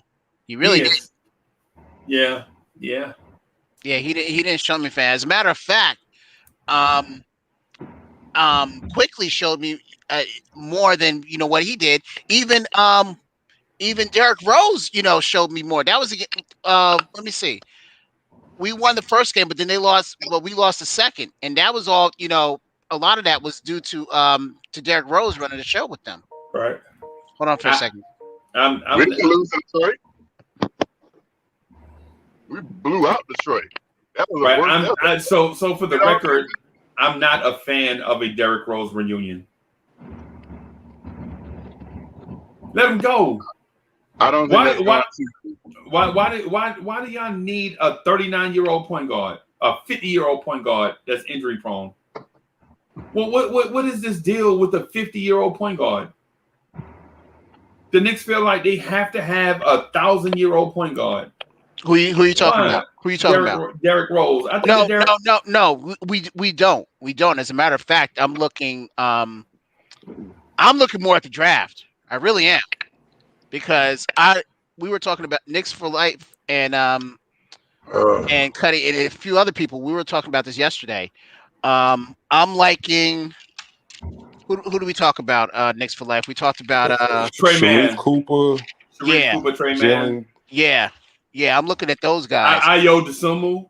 Yeah. Yes. Yeah. And hey, when you see Ayo, Frank Ntilikina. Frank Ntilikina body. And we could definitely do away with that one. Frank Ntilikina body. Now they don't play just alike now. They don't play just alike. I think Ayo got some wiggle in him on the offensive end. Right. And less defensively, but the body type, you like, dang, this dude, he's 6'5", his arms long like Frank. Or at least it seemed like that. I don't know what his official wingspan is, but it seems like that. Now I'm gonna ask you, how do you feel about Davion Mitchell? You're not feeling them. So Kevin Middleton says, Freezy, you have to stop hating on Rose. He plays more games than Lonzo Ball every year. Rose only got hurt because your boy Randall didn't show. Come on, man. Atlanta was just a better team right now. Derrick Rose only got. Hey, Kevin, Derrick Rose only got hurt because Derrick Rose always gets hurt. Yeah. I mean, he's at that age now, man. He's at that age. A lot of them were at that age. You think about it. Excuse me, I don't have a maid or a butler or anything, so I got to take my groceries in the house myself. Okay, Bougie. Unlike what Uncle Freezy said, like I got somebody like Alfred here to help me. Okay, Bougie. But you had to. But here's the thing: you had to order your groceries. You couldn't go in and just manually, look at everything and pick it out. You know what I'm saying. You had to order it. You had to order it. That's a soft move, Kev. That's a real soft move. I'm just saying. As soon as I put my groceries up, I got to get back in the car and head out and go do something else. I got to keep it moving today. I got to keep it moving. You're always moving, man. You poor thing. You got to do your own work. You poor thing. I mean, some of us have to change our own oil. You know what I'm saying? Some of us have, like in the garage, I got my own stuff, my own oil. Yeah. I like to do my own stuff. We gotta put antifreeze. We gotta put windshield wiper fluid. Right. We gotta do all that, man. Yeah, y'all have your AC compressor replaced in your own garage. Y'all go do that. Yes. Yes, I'm gonna go buy the part.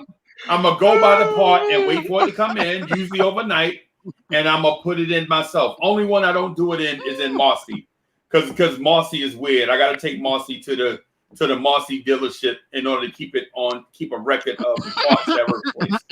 But everything else, bro, I do that myself. Yeah, well, these people out here got to work for a living, and I'm gonna help them maintain their livelihood. All I know is you better be changing your own tire. That's all I know. God, yeah, man. I mean, I can change it. I mean, if I get a flat, yeah, but if I can change a tire. But if I'm like, hey, I need a new set of tires, I'm gonna take it to somewhere. I'm like, hey, I need a new set of tires. Goodbye, Kev. We'll talk to you later. Goodbye, Kev. Kev, you sucking up our oxygen. You sucking up our oxygen, Kev. I'm gonna turn my camera on. We can't breathe, bro. My groceries out right quick. All right, we'll bring you back on in a second. My trunk opens by itself. Wow. Just wow. Yeah, gotta give me a second. Be right back. Okay. All right. This dude sucking up our oxygen with all these bougie ass takes. I could change my own tire if I felt like it. Get your rump out of here. Yeah. You got me in here. You got me in here cussing in front of these people. I'm sorry, y'all. I had to pull up and they had to put the groceries in my trunk. If you don't get your ass out of here. So Freeze, got a question for you, and you too, Knicks for Life. All right. Where do you see us? Where would you like to make a move to get into the top 14?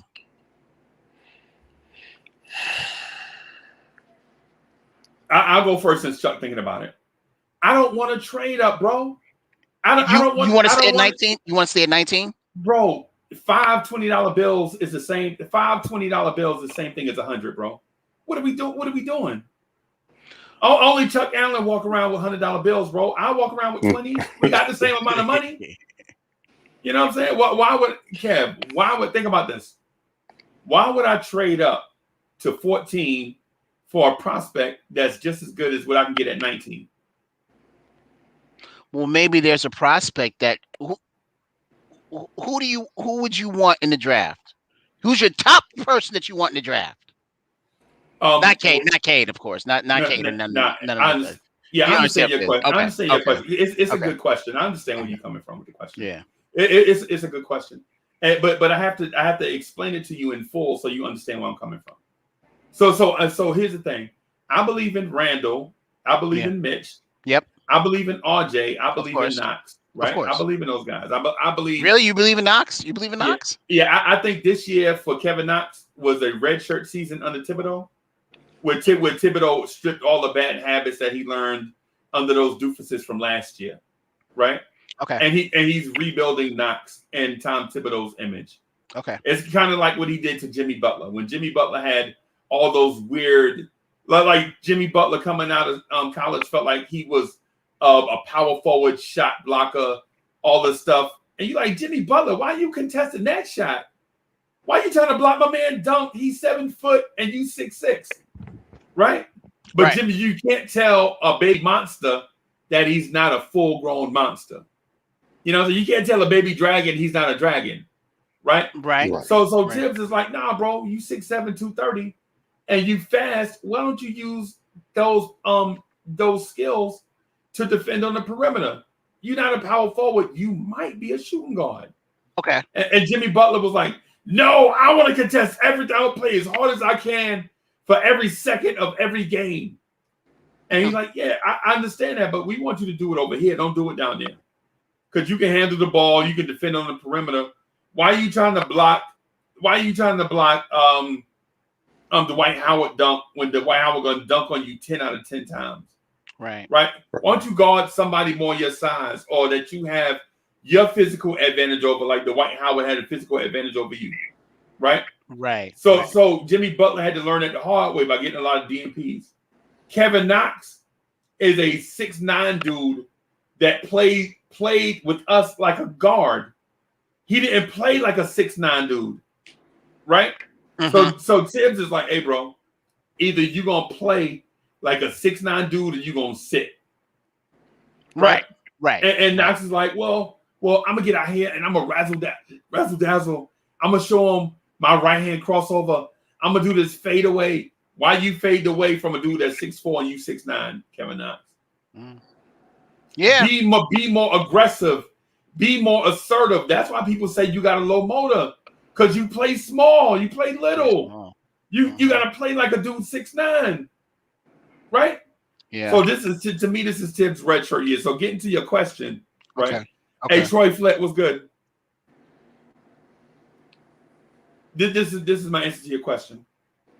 I would rather take guys like Trey Murphy, Trey Mann, Yeah. Kai Jones, guys that I know are young but can contribute something right away. Okay. Right? Not carry a team. Right. They're not going to carry a team. Now, when you get Trey Mann, you still got to go get you a veteran point guard. Because Trey Mann is a decent backup point guard right now because he's young.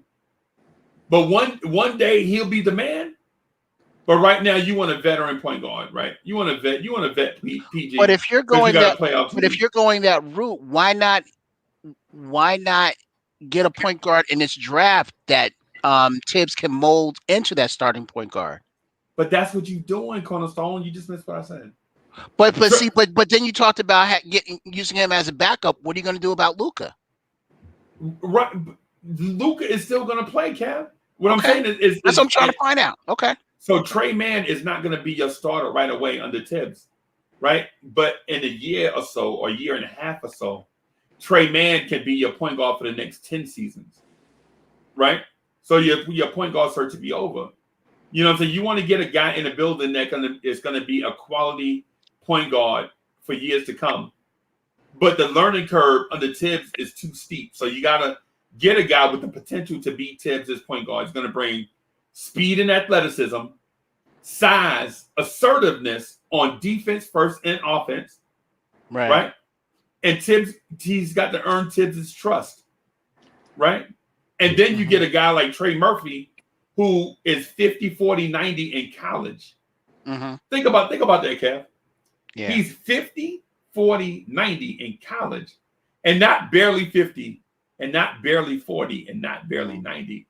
Right. So now you get a dude that's going to come in that's going to be able to score efficiently off the bench. Right. Right. And then if he's fouled, he's going to knock down his free throws at a 90+% clip. Right. He's going to be able to knock down the three at 40+%. He's a shooter and an athlete. Right. And I understand that you don't understand what that looked like because we hadn't had one in so long. Right. But when you see him, you're gonna be like, damn, this is the thing we've been missing all these years. An athlete to go up against your LeBron Jameses. Nobody's shutting down LeBron, right? No, right. Nobody's shutting down LeBron. But you see the difference when you put Reggie Bullock on Paul George. You see the difference in athleticism between those two. Right. Paul George is like, why y'all guarding me with Reggie Bullock? Right? But when you put Trey Murphy out there, Paul George is like, oh, I see you, young fella. I'm going to still take advantage of you while you're young. But in a couple years, you're going to be a beast. Kind of like what Atlanta does with DeAndre Hunter. Yeah, man.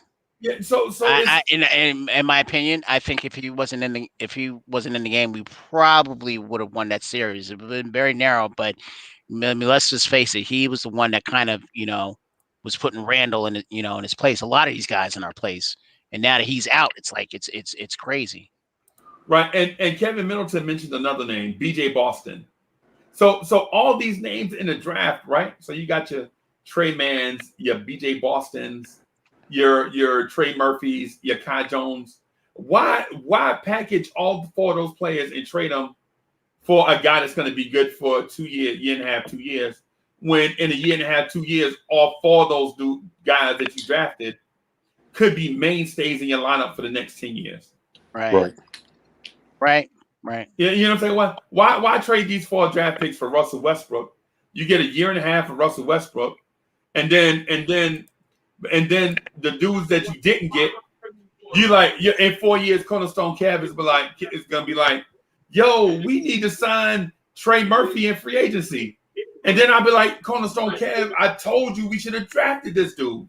Yeah. Okay, here comes the pain. And AD, here comes the pain. Go ahead. First of all, good morning, AD. Good morning, Kelly. What's going on, y'all? If Salute, AD if AD Good here, morning, gentlemen. Salute, brothers. Salute. Cool. Salute to you, brothers. Good morning. Good morning. Good morning. Grand Rising. Hey, why Breezy? you not doing patois? Breezy? Sir, Here it comes. why you not doing patois? You trying to get me to do something this morning? I don't know if it's patois, French, Spanish. You trying to get me to do something this morning? Did I hear you say that Kevin Knox, you consider that was a red shirt season on the Tibbs? That's exactly what I said. So when he falters again this year, what would then this be? His red shirt senior season? What if he has a breakout season this season? What would the season be? You think he's gonna have a breakout season this year? No, that's not what I said. Because you use one extreme and I use the other. And I think what we should consider in a reasonable debate is what's in the middle.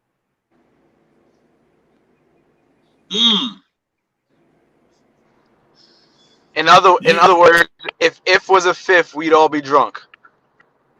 Well, we don't know what the future holds. We don't know what the future holds. No, but what I do trash. Yeah, you're right. He could be trash, or he could be a breakout star. Yeah. Right. But we don't know that. I'm saying let's be sensible. Let's consider what's in the middle. You know what I'm saying? And instead of drumming up an argument, let's discuss a pattern, right? Like for instance, did players get better under Tom Thibodeau? Yes. Absolutely. Yeah. Right. And so if you and you could also say and I could also ask Evergreen G this: did players get worse under Tom Thibodeau? The answer to that is also yes. What player got worse? No, listen, hear me out on it. What player got worse under Tom Thibodeau? Alfred Payton. I don't know. Alfred Payton. Nah, he was already bad, bro. Cut it out. He was already bad. He was bad when he left Orlando. He was bad then. Okay. He's been exact. I'm gonna use the bathroom. I'll be right back. Alfred's been the exact same Alfred Payton he's been since he's been in Orlando. We gotta cut that out. Shout out G Robinson. He said, "I hope Tibbs doesn't have the power to draft," and I agree. I don't think Tibbs touching that draft. Yeah. He. I mean, I'm gonna be honest. I personally haven't really paid attention to the players in the draft, just because I've been so mad about playoffs and all that stuff. I haven't really paid attention to basketball at all. But I do know that this whole entire team has gotten better from on every aspect. Has gotten better. Every single aspect. We can be upset about Alfred Payton all we want. Alfred Payton is the only player that didn't get better, and he didn't get any worse either. He's been the same guy. The only difference is that we took most of his minutes away and gave them to Derrick Rose. Well, Tibbs took most of his minutes away and gave them to Derrick Rose. All right. But he still started. Alfred Payton, yeah. But again, I'm not a guy. Everyone's heard my takes on this before. Like, I could give a damn about who starts. I care about who gets the most minutes and who's giving us the most production. Starting is just the game starts and you're playing. Who's giving you the most production? Who do you trust the ball with, and who's giving you the most minutes? And that was clear and evident that it wasn't Alfred Payton. It wasn't even Alfred Payton for the most part, even before Derrick Rose got here. The minutes were kind of split and shuffled around with Alfred Payton even as the starter, right? But once Derrick Rose got here, literally the day of, as soon as Alfred Payton, Derrick Rose got here, those minutes were cut. We saw that. And that didn't have anything to do with Alfred Payton's bad play. That had everything to do with Derrick Rose just being the better point guard. So Alfred Payton didn't get any worse, and he didn't get any better. He's the same Alfred Payton he's been. When a person tells you who they are, you believe them. Period. And Tom Thibodeau is that guy who's like, okay, I've seen what you've done statistically throughout your entire career. I believe who you are, and I'm going to use you accordingly. And you know what? Not only am I going to use you accordingly, I'm gonna use you and get me somebody that I know that I can use and supplement what you're not giving me. Get me Derrick Rose, guys. Get rid of Dennis Smith Jr. and get me Derrick Rose. And that's what happened. So Elfrid Payton's the only guy that didn't increase his production. Well, we could say also Kevin Knox too. We could say Kevin Knox too, but as far as the capability of what Kevin Knox could bring just off of his body type, and just because we haven't really seen him yet under legitimate development, I would also put Kevin Knox in that same category as not increasing. This is his season. This is Kevin Knox's season to show us something. Right. If Kevin Knox doesn't show us something, then you allow him to hit that free agency and go where the cards let you go. Right. Elfrid Payton, the beginning of this season, this was your season to show a reputable coach something different, and you didn't. You didn't show him any development, so you gotta go.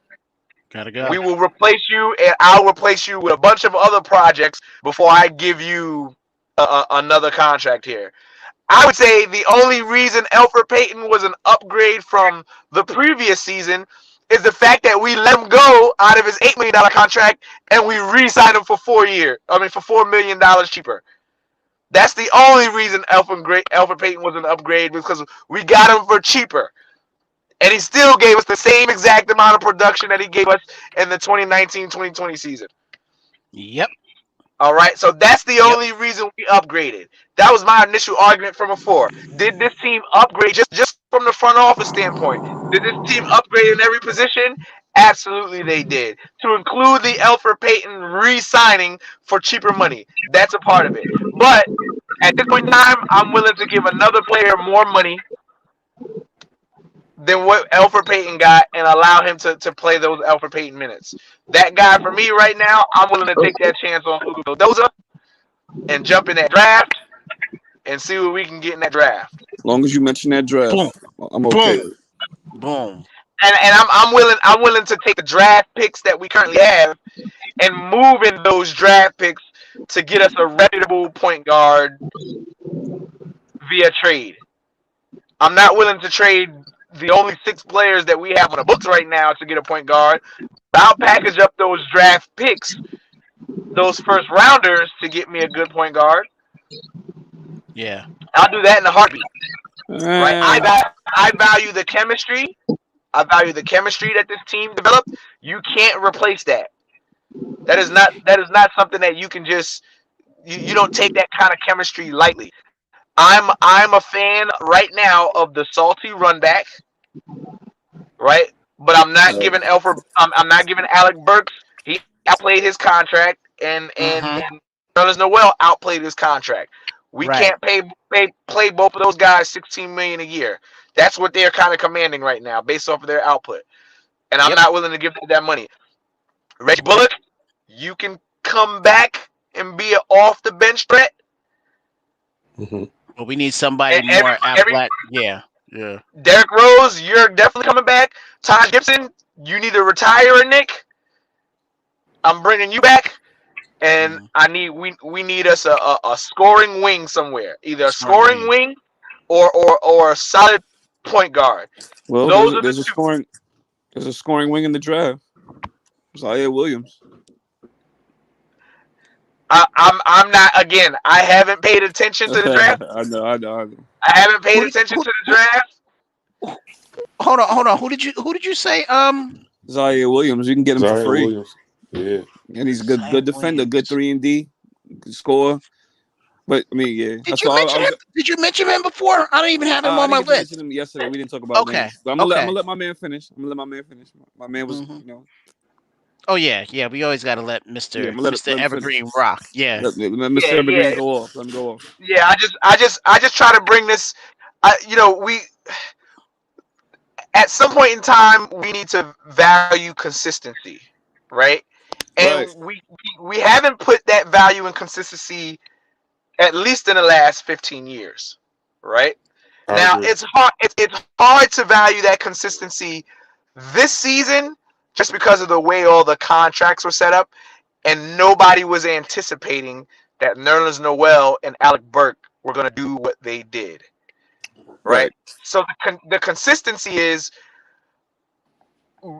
bringing, and I hate to say this, but bringing Reggie Bullock back, bringing Todd Gibson back, bringing Derrick Rose back.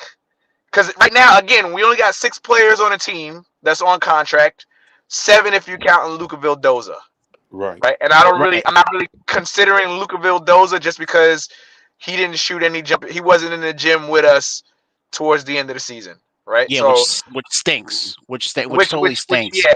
Right. But because I have so much faith in the front office and what they did via trade for the previous season, the fact that they say, hey, let's go over to Argentina and buy this guy out of his contract, give him $3.5 million just for this season, and then give him a trade option of $3.5 million consecutive for our team option, I'm willing to think that they see something special in the guy that they were willing to buy him out. So I'm willing to give that guy a chance. Certainly a higher chance than what Elfrid Payton gave you at $4 million. Oh, heck yeah. Heck yeah. And here's the thing, Evergreen. We're not asking Luka to start. Right. That's one thing. We're not asking him to start. We're asking him to be a backup, because someone mentioned yesterday, him and Quickly could be, they could be crazy. Yes. They could be crazy coming off the bench, because you got your point guard and you got Quick. That's gonna be that'll be sick. I want to imagine a world, right? Yeah. But right now my mentality is I'm operating strictly off trust. Yeah. I trust and I value what the front office did.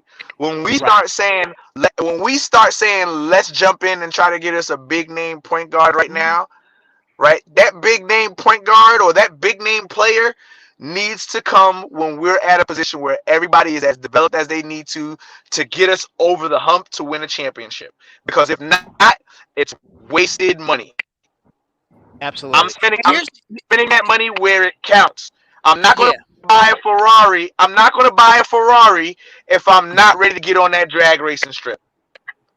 If I'm still tuning cars up, and I'm still trying to get my crew ready, I'm not ready to buy that Ferrari. Because what happens to Ferraris? Yeah, they cost a lot of money. They go really fast, but they break down really quickly. So I'm not really ready to spend the money on a Ferrari to get me past that red light, pass go, if the rest of the team is not ready for it. So this is, again, we are still in a development stage.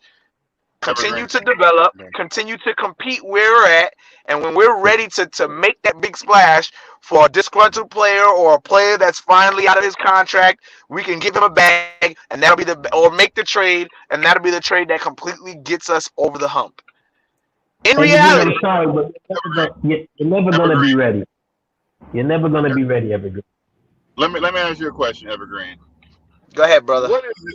What is it that you not what the team wants? What is it that you want? I want to be competitors until I die. That's what I want. Okay, so you realize that will never happen. In the ebbs and flows of a team, every single team goes through ups and downs. The Lakers, the vaunted Lakers and Celtics go through ups and downs. So you have your years where you're down. So you're never always going to be competitive, right?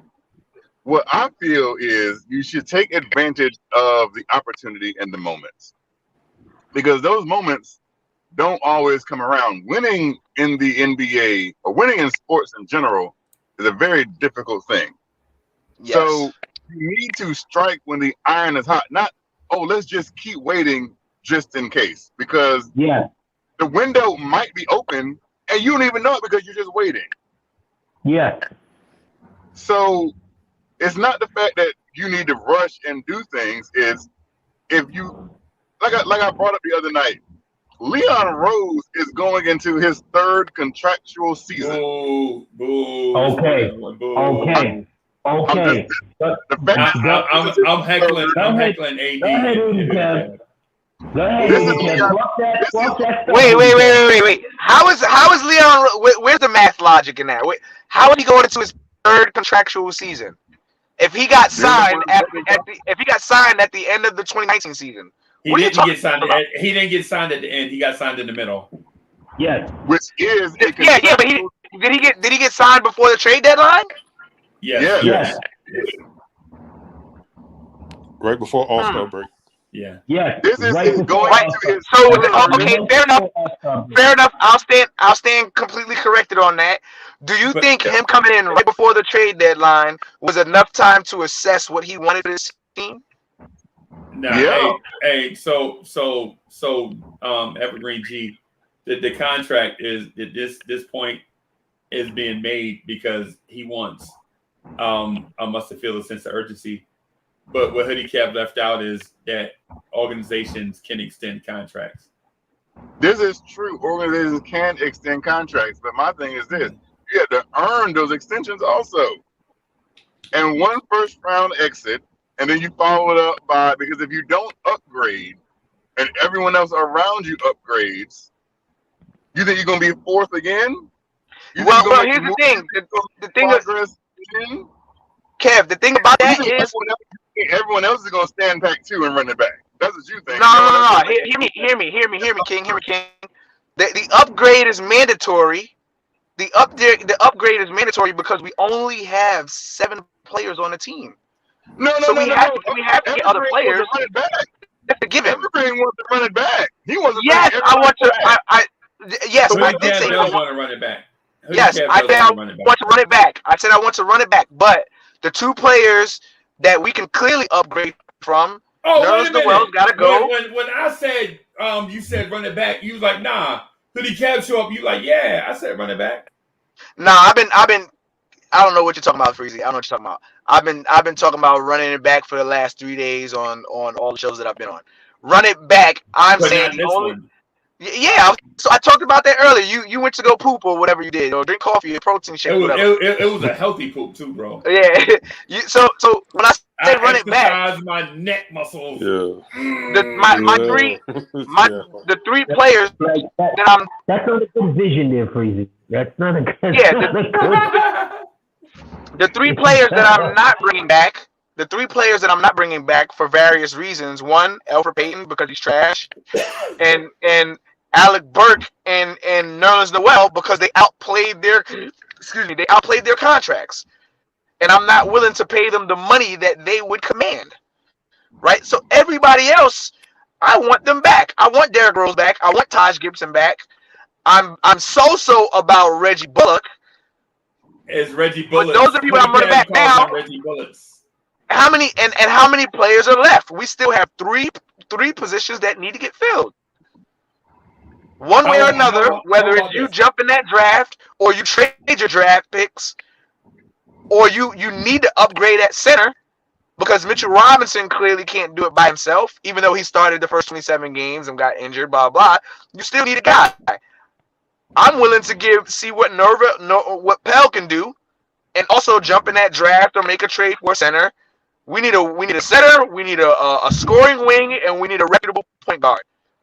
That's how we can upgrade with the 3 draft picks. So first of all, Norvel Pell is trash. Right. Let's not even waste time. Norvel Pell he's just a body. He's just a camp body, right? He like the 3rd quarterback you bring in to make all the throws so you don't waste up Aaron Rodgers' arm. That's all he is, right? All right. So second, I can agree with what Evergreen G says on one condition. My condition is this. I say bring everybody back, but you draft those 4 young guys, right? And you'll be fired by James Dolan. Yeah. I hope you enjoy your 3 years at Madison Square Garden because you will be fired. Yeah, but you can't do that because you can't do that. I'd like to finish my point before you know what I'm saying. Go ahead, King. Go ahead. I apologize. So what I was saying before I was rudely ended, not by you, but by Hoodie Kev, who can't change a tire. He gonna interrupt my point. So my point was You run it back with all those guys, right? Like what Evergreen G says, but backfill the roster with cheap labor that you have under control for 3 or 4 years. Right. You know what I'm saying? Meanwhile, you're grooming these guys to for the eventual takeover, right? So if you bring back Reggie Bullets, Alec Burks, Nerlens Noel, Derrick Rose, Taj Gibson, you keep what is called chemistry, right? Because those dudes played a full season together and made the playoffs. Yes. Now you have what's called chemistry developing, right? But at the same time, you bring in Trey Mann, Trey Murphy, Kai Jones, BJ Boston. You bring in 4 high upside young players, right? Now, with that said, you don't expect much from them except minimal contributions their first year, kind of like what Obi gave this year. Obi will be the blueprint. 10 minutes, you know what I'm saying? You come in, you learn the NBA. But at the same time, you depend on internal improvement from guys like RJ Barrett, Kevin Knox, Mitchell Robinson. The thing we sleep on is how good Mitchell Robinson looked the last 5 games before he was out for the season. Mitchell Robinson turned a corner. He looked like a 16-10 guy before he got hurt and was out for the season, right? Mm-hmm. You think that 16-10 look is not a blip on the radar, but it's development from Tom Thibodeau's coaching staff. Now, I don't think he'll be 16-10 all the way, but what you will say is 14-10 is better than 8-8, right? 14-10, 15-10 get you a Clint Capella type player, right? Will we take a Clint Capella type player? Will we take Kevin Knox averaging 11, 12, 13 points a game in his new role as starter with Reggie Bullock backing him up? Would you take 21, 22 points a game from RJ Barrett in a natural progression? Would you take 26 points a game from Julius Randle? Right? Then you got the rookies, right? And then you bring in the X factor, which would be whoever you choose to be your veteran point guard, your starter, right? Is it Dennis Schroeder or somebody like, is it Kyle Lowry or somebody like that, right? Now you put all those pieces in place.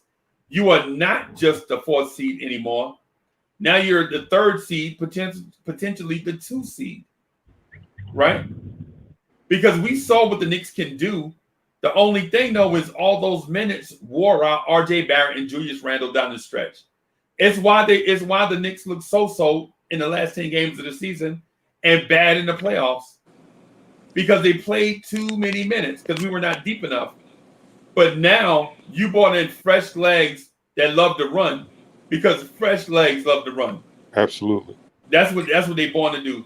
And you bring in athletes to go with your Obi, your Quickly, and now your young vets are leading the rookies. Your Obis and your Quicklies are talking to the rookies like, "Hey, Rook, do it this way." And I have a question for y'all. If we lose 2 less games in the regular season and we take Boston's position, do we make it out of the first round? No. Look at how fickle the top 3 teams were. Look at how fickle the top 3 teams were. The team that was supposed to the 2 teams that were supposed to compete in the Eastern Conference Finals, Brooklyn and Philadelphia, both got eliminated in Game 7s, which means they only made it 1 round further than what we did. Right? 1 round further. A team with 2 league MVPs, 4 total All-Stars. Well, we'll say 5 total All-Stars if you count DeAndre Jordan, but we're not gonna count him. That team went 1 round further than what we were supposed to be, right? That the top 4 in the Eastern Conference was very fickle. the balance wasn't the same. And that's considering everything, to include injuries. So I'm a firm believer that we might could make it out the second round if we were in Boston's position. Just because of how fickle the top three were. So yeah, but you're putting in too many ifs, my guy. Like if Kevin Durant had a smaller shoe, your argument is dust. Your argument is dust, my guy. You cannot with this team as personally constituted. And Freezy, I'm with you with some of those points, but you have to have another established ball scorer, a real established ball scorer. So we're not going with if and what if and this and that. That's how you get. That's how those teams. AD, where do you get the scorer from? Where do you get the scorer from? Right. Come again? Where do you get the scorer from? You get him. See, where do you get him? Where do you get him from? You can sign a Kevin Powell. You can. There's a lot of guys that are out here. This is why, and Hoodie Kev made this point, and I've said this before in the past. This is how Dolan gets to firing people. You understand? Because before he brought in a player, he spent $10 million on organizational restructuring for executive staff. Right. You spent all of that money. You understand? You have a worldwide West on your team for so-called connections, and yet still we haven't seen the benefits of so-called connections yet. So how do we not? Hold on. I got to stop you. How do we not see the benefits of Worldwide West connection hold on, let me finish. We got Alec Burke, who came over on a cheap contract because who was his coach? Who was Alec Burke's coach over there in Utah? We actually got him from. We got him from. He was a free agent with Philadelphia. No, excuse me, Philadelphia. But when he played in Utah. He played in Utah, did he not? Yeah. Okay, and who was his coach? Johnny Bryant. That's my point. Okay. And who made the decision to say let's get Johnny Bryant on the coaching staff? Who made the decision? That came from Worldwide West. So Worldwide West's connection with Johnny Bryant is how we got the connection to Alec Burke. So we got to see that, and Alec Burke was a key contributor to this team all season. So we can't say that Worldwide West is small, and he's got large connections, absolutely. But it's those little pocket ones that we miss that we completely go ahead and overlook. Worldwide West is doing his job. Right. He's doing his job. We can't. So just because we didn't get the big superstars weren't available. We were talking about this last season. Hey, but Evergreen G, when I spoke to Romulus, I said, Romulus, I'm going to build you a great nation, but I can't build it in one day. Absolutely. Right? Absolutely. Romulus was like, what do you mean you can't build my great nation in one day? Bro, the city I'm going to name after, or the nation that I'm going to name after you can't be built in one day. And Romulus was like, Rome can be built in a day. Bro, Romulus, this nation that I'm going to build in your image can't be built in one day, bro. So the thing with Hoodie Kev was saying about Leon Rose is on the clock. He's in the third year and such and such. Man, look, it takes longer than that, especially the Knicks. For the first thing, the Knicks had to watch out for is the sucker punch, right? The sucker punch. We always get KO'd by the sucker punch. Chase us, stall, they turn us down and laugh in our face and humiliate us, right? So we had to kind of get over that, right? The other thing, too, is we had to learn how to get up off the mat, right? Not too quick. Take the standing 8 count. Don't get up too quick and start looking like Zab Judah. You remember how Zab Judah got knocked out by Costa Zoo? And he was wobbling like, that didn't hurt, but his knees and legs was telling him something different. You know what I'm saying? That used to be us. Zab Judah mentality. You get KO'd by Costa Zoo, and you up like, he didn't even hit me on the chin, but your legs look like a baby deer. You know what I'm saying? So we got, it's baby steps, bro. Calm down. We worried about not making the playoffs next year? How about let's have a good offseason right now? How about us just live in the moment? The next year playoffs will get there. And that time soon come, right? But how about us get us a roster that's equipped for that first? And then we can judge what we did in the playoffs. But right now, we don't even have a point guard. Y'all telling me Luka Valdoza. Y'all sound so crazy right now. A dude from the Euro League is just gonna come in and save us. Come on, bro. Come on, bro. Yeah, we got to stop being so LOL Knicks and live one day at a time. You know what I'm saying? We already putting Luka Valdoza in the All-Star game. He ain't even got a Knicks jersey yet. But Knicks fans got him in the All-Star game already. Come on, bro. Man, we need to just chill out and worry about the next event, which is the NBA draft, right? After the NBA draft, we need to focus on free agency because that will be the next event after that.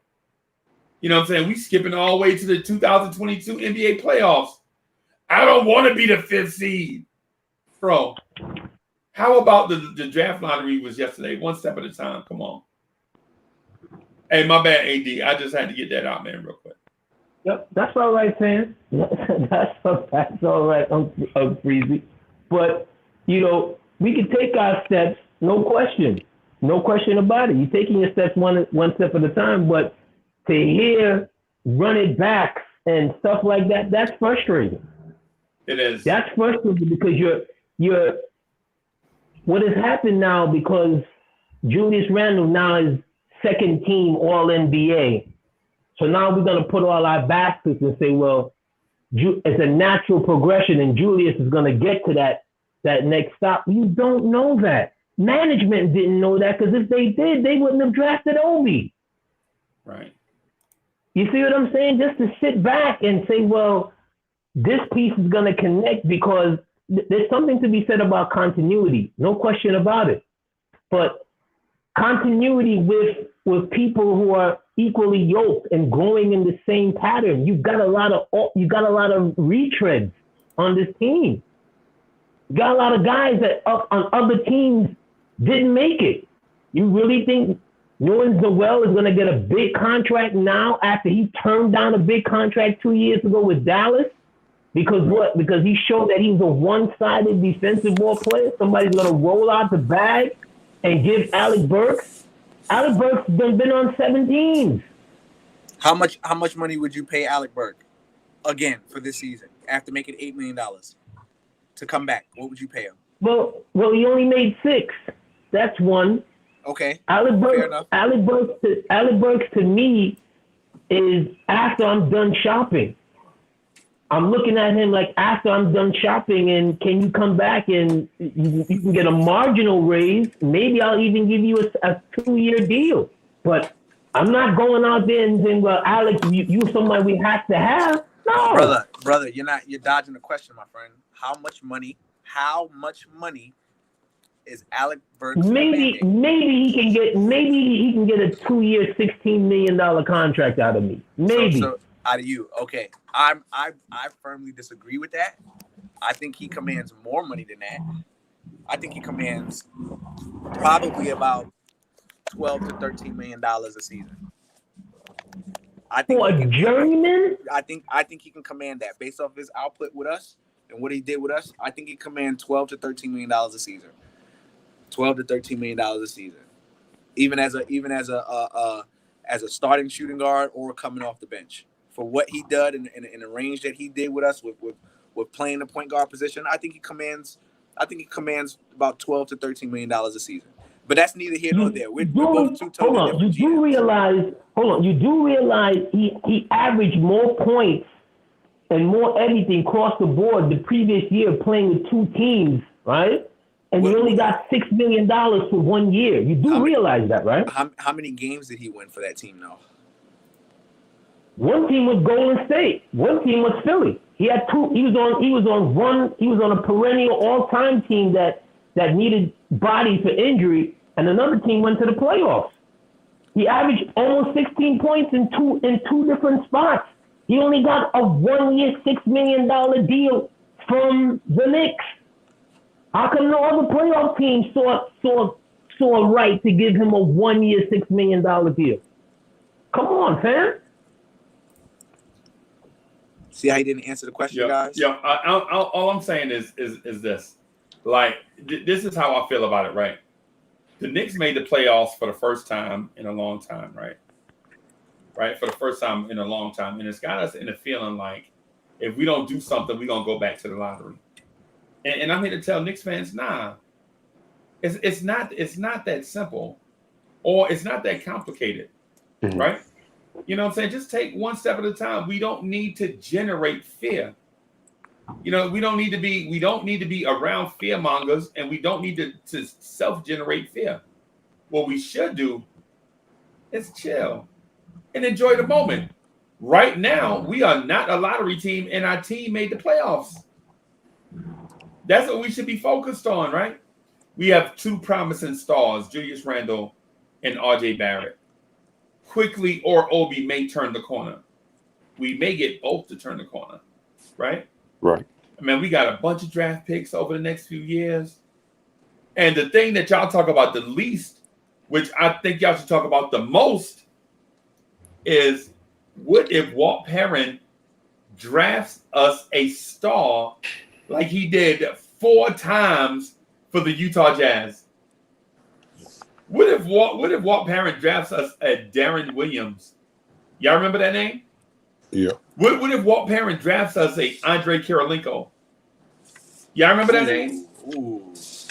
Y'all remember that name? Andre Kirilenko. That's a good. Yeah. AK-47. Yeah. What if Walt Perrin drafts us a Donovan Mitchell? Y'all remember that name? Right? Come on, bro. What if Walt Perrin drafts us a Rudy Gobert? Right? But here's the thing. This year, instead of one shot at the target, you giving Walt Perrin 4 chances. You giving Walt Perrin 4 chances, Evergreen G. Now, is it likely that he's going to draft 4 all NBA players? No. But what if he drafts 1? What if he drafts 1? What if he drafts you a Andre Kirilenko, a Darren Williams, a Rudy Gobert, a Donovan Mitchell? Then why would we be on the market trading these picks for an established dude that's only going to be here 2 seasons when we could get us a Spider Mitchell? Anybody ever consider that? No, I mean, I definitely considered that because I said, you know, whatever the front office decides to do, I'm in trust with it. Right. Based off of what they did last season. And guess what else? And guess what? So if he drafts you a Donovan Mitchell, that player is going to be under contract for like 4 years, less than $30 million. So that player is going to be making like $6.5 million for 4 years. As opposed to us going out and getting a Russell Westbrook, that's going to be 2 years, $45 million per. I think people aren't realizing that we only have 7 guys on the roster. So when you're talking about trading for a guy who's making that money in that range, $30 to $40 million, you're going to have to put together a couple of the young guys plus the picks, right? Now you're going to have to fill out the roster with a $40 million player on your roster, taking up almost half your cap space. And then you got to fill it out with a bunch of subpar. Now you got to fill it out with Novell Pels.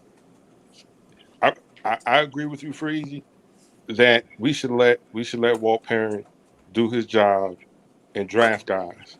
Because guess what? 2022, that free agent class is way better than any free agent class that's been in the last couple of years. Right. So if we're getting young guys and developing them, and we continue on this upward mobility as far as making the playoffs, being a consistent threat, Then in 2022, you'll still have your cap space. You'll have young guys that are seasoned. You'll have the ability to sign at least 2 or maybe Right. even 3.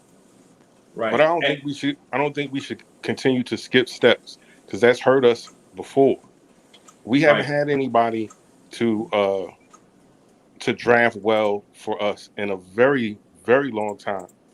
One, because we didn't even have our picks, and then when we had our picks, we got Jordan Hill.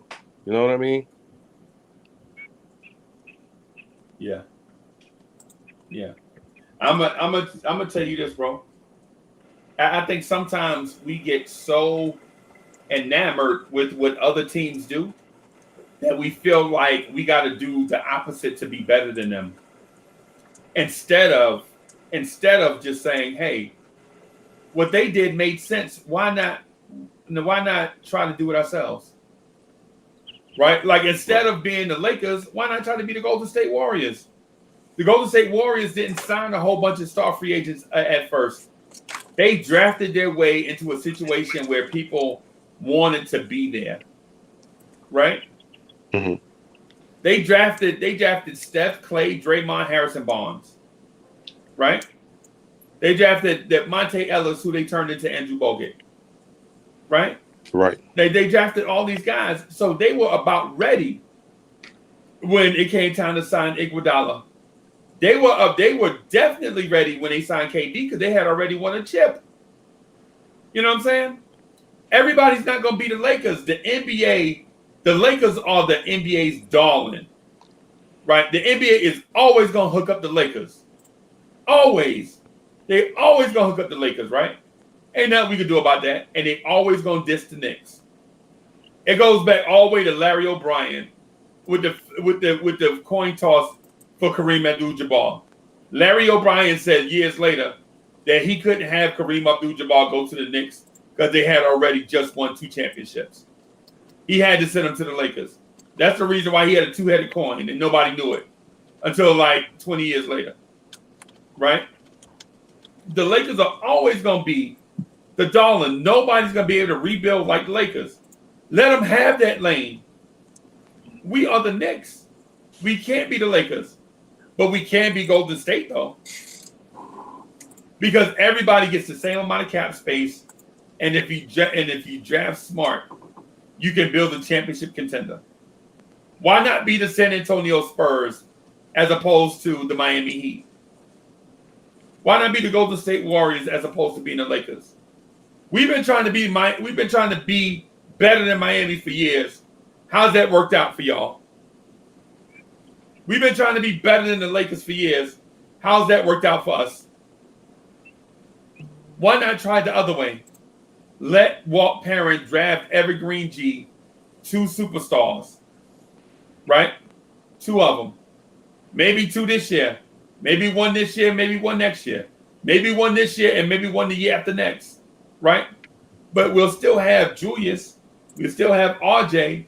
We'll still have player X and we'll have player Y, right? Because like I was telling Romulus, I can't build you a nation in a day. I just can't. Right? At the end of the day, Romulus was satisfied that I built him a mighty nation. But Rome was not built in a day, bro. It wasn't.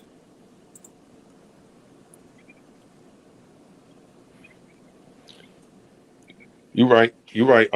We let me ask this question. Do you think people are overzealous now because because everyone keeps putting in the chat, we made it to the 4th seed. We made it to the 4th seed. But we were tied with 2 other teams that had the same, record. Right. Right. We were supposed to be rebuilding. Like something that the Knicks has never done is rebuild. So as soon as we start to look like something, we gotta go. We gotta blow this thing up. We gotta get this $40 million guy. We gotta bring in this guy, and then what? It's like what you're saying. We're not those other teams. You get the furthest being yourself. we're not those other teams, Sam, and I get you. But let's take a look at not too far back a rebuilding project. Okay, Phil Jackson comes on. He gets a team that year I think missed the playoffs by like two or three games, something like that. Right? Mm-hmm. Outside of Melo, right, who he was forced to keep because of management, got rid of everybody. Right. Remember his philosophy? He said, there are other players on other guys, on other teams' benches that we're going to look into and pulling guys like that. Right. Remember Larkin? When he traded and got Larkin? And all of a sudden, in one off season, right? And then you have Melo who then injures his knee. In one off season, we went from a 54 and a 39 winning team to all of a sudden we're tanking for big man in Duke, right? Who was totally 20 years too late to play. Okay? We're building from there. He had 3 first-round picks. 3 years later from that one draft, the Knicks accumulated 4 of them from other teams. Right. So this thinking of, well, we're necessarily going to draft our way out of it and the rebuild. A rebuild can look really, really bad. You may be into trust the process. Where you're why are we talking about Phil Jackson right now? Like, what draft did Phil Jackson ever involve himself in outside of us?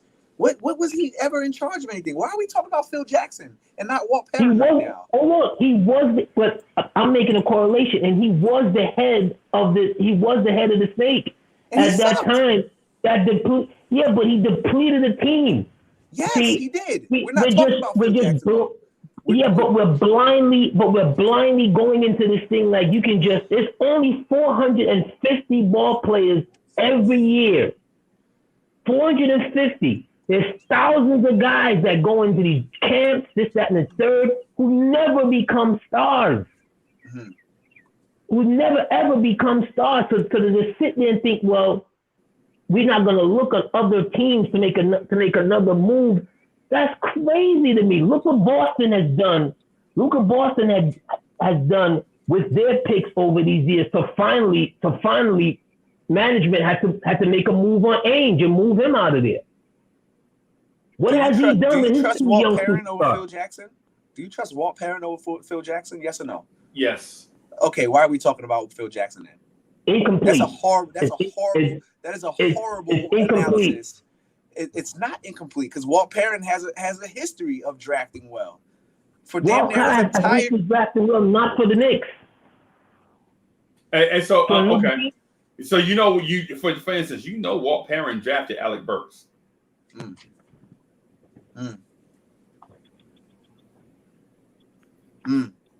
Keep going. I'm just saying. Did he draft Rudy Gobert? Yes. Oh, did he draft Mitchell Robinson? No. I mean, not Mitchell Robinson. I'm sorry. Donovan Mitchell. Did he draft Donovan Mitchell? Like, yes. End of discussion. There's Did he draft Mike Conley? No. No, he did not. Okay. He did draft Andre Karolinko. He did draft Darren Williams. I mean, he named one point guard that he made a trade for. Come on, man. Phil Jackson talk's got to end, man. What I'm saying about Walt Perrin is you have to at least allow a process to play itself out. You can't keep, cut bait and move on all the time. Oh, this was the plan. And then before the draft, you cut bait. You're like, nah, we ain't gonna do it. You know what I'm saying? We acquired all these draft picks, but you know what? We're just gonna package those draft picks and trade them and trade them for Shea Gilgeous-Alexander. And Knicks fans like, oh wow, I like SGA. Come on, bro. Come on, man. I mean, really? I mean, come on, man. I mean, at some point, man, we have to find an identity and stick to it.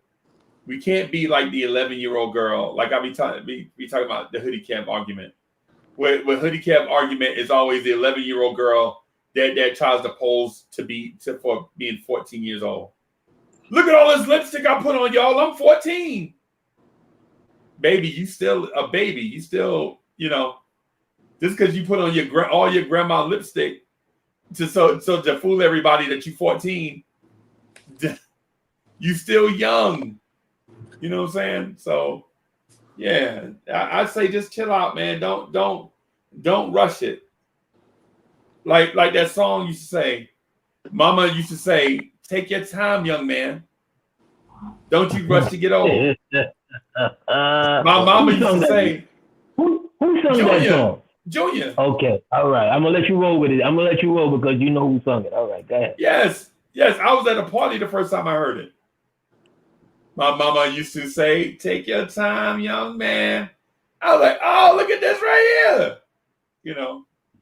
But and as a young man, when did you ever take your time?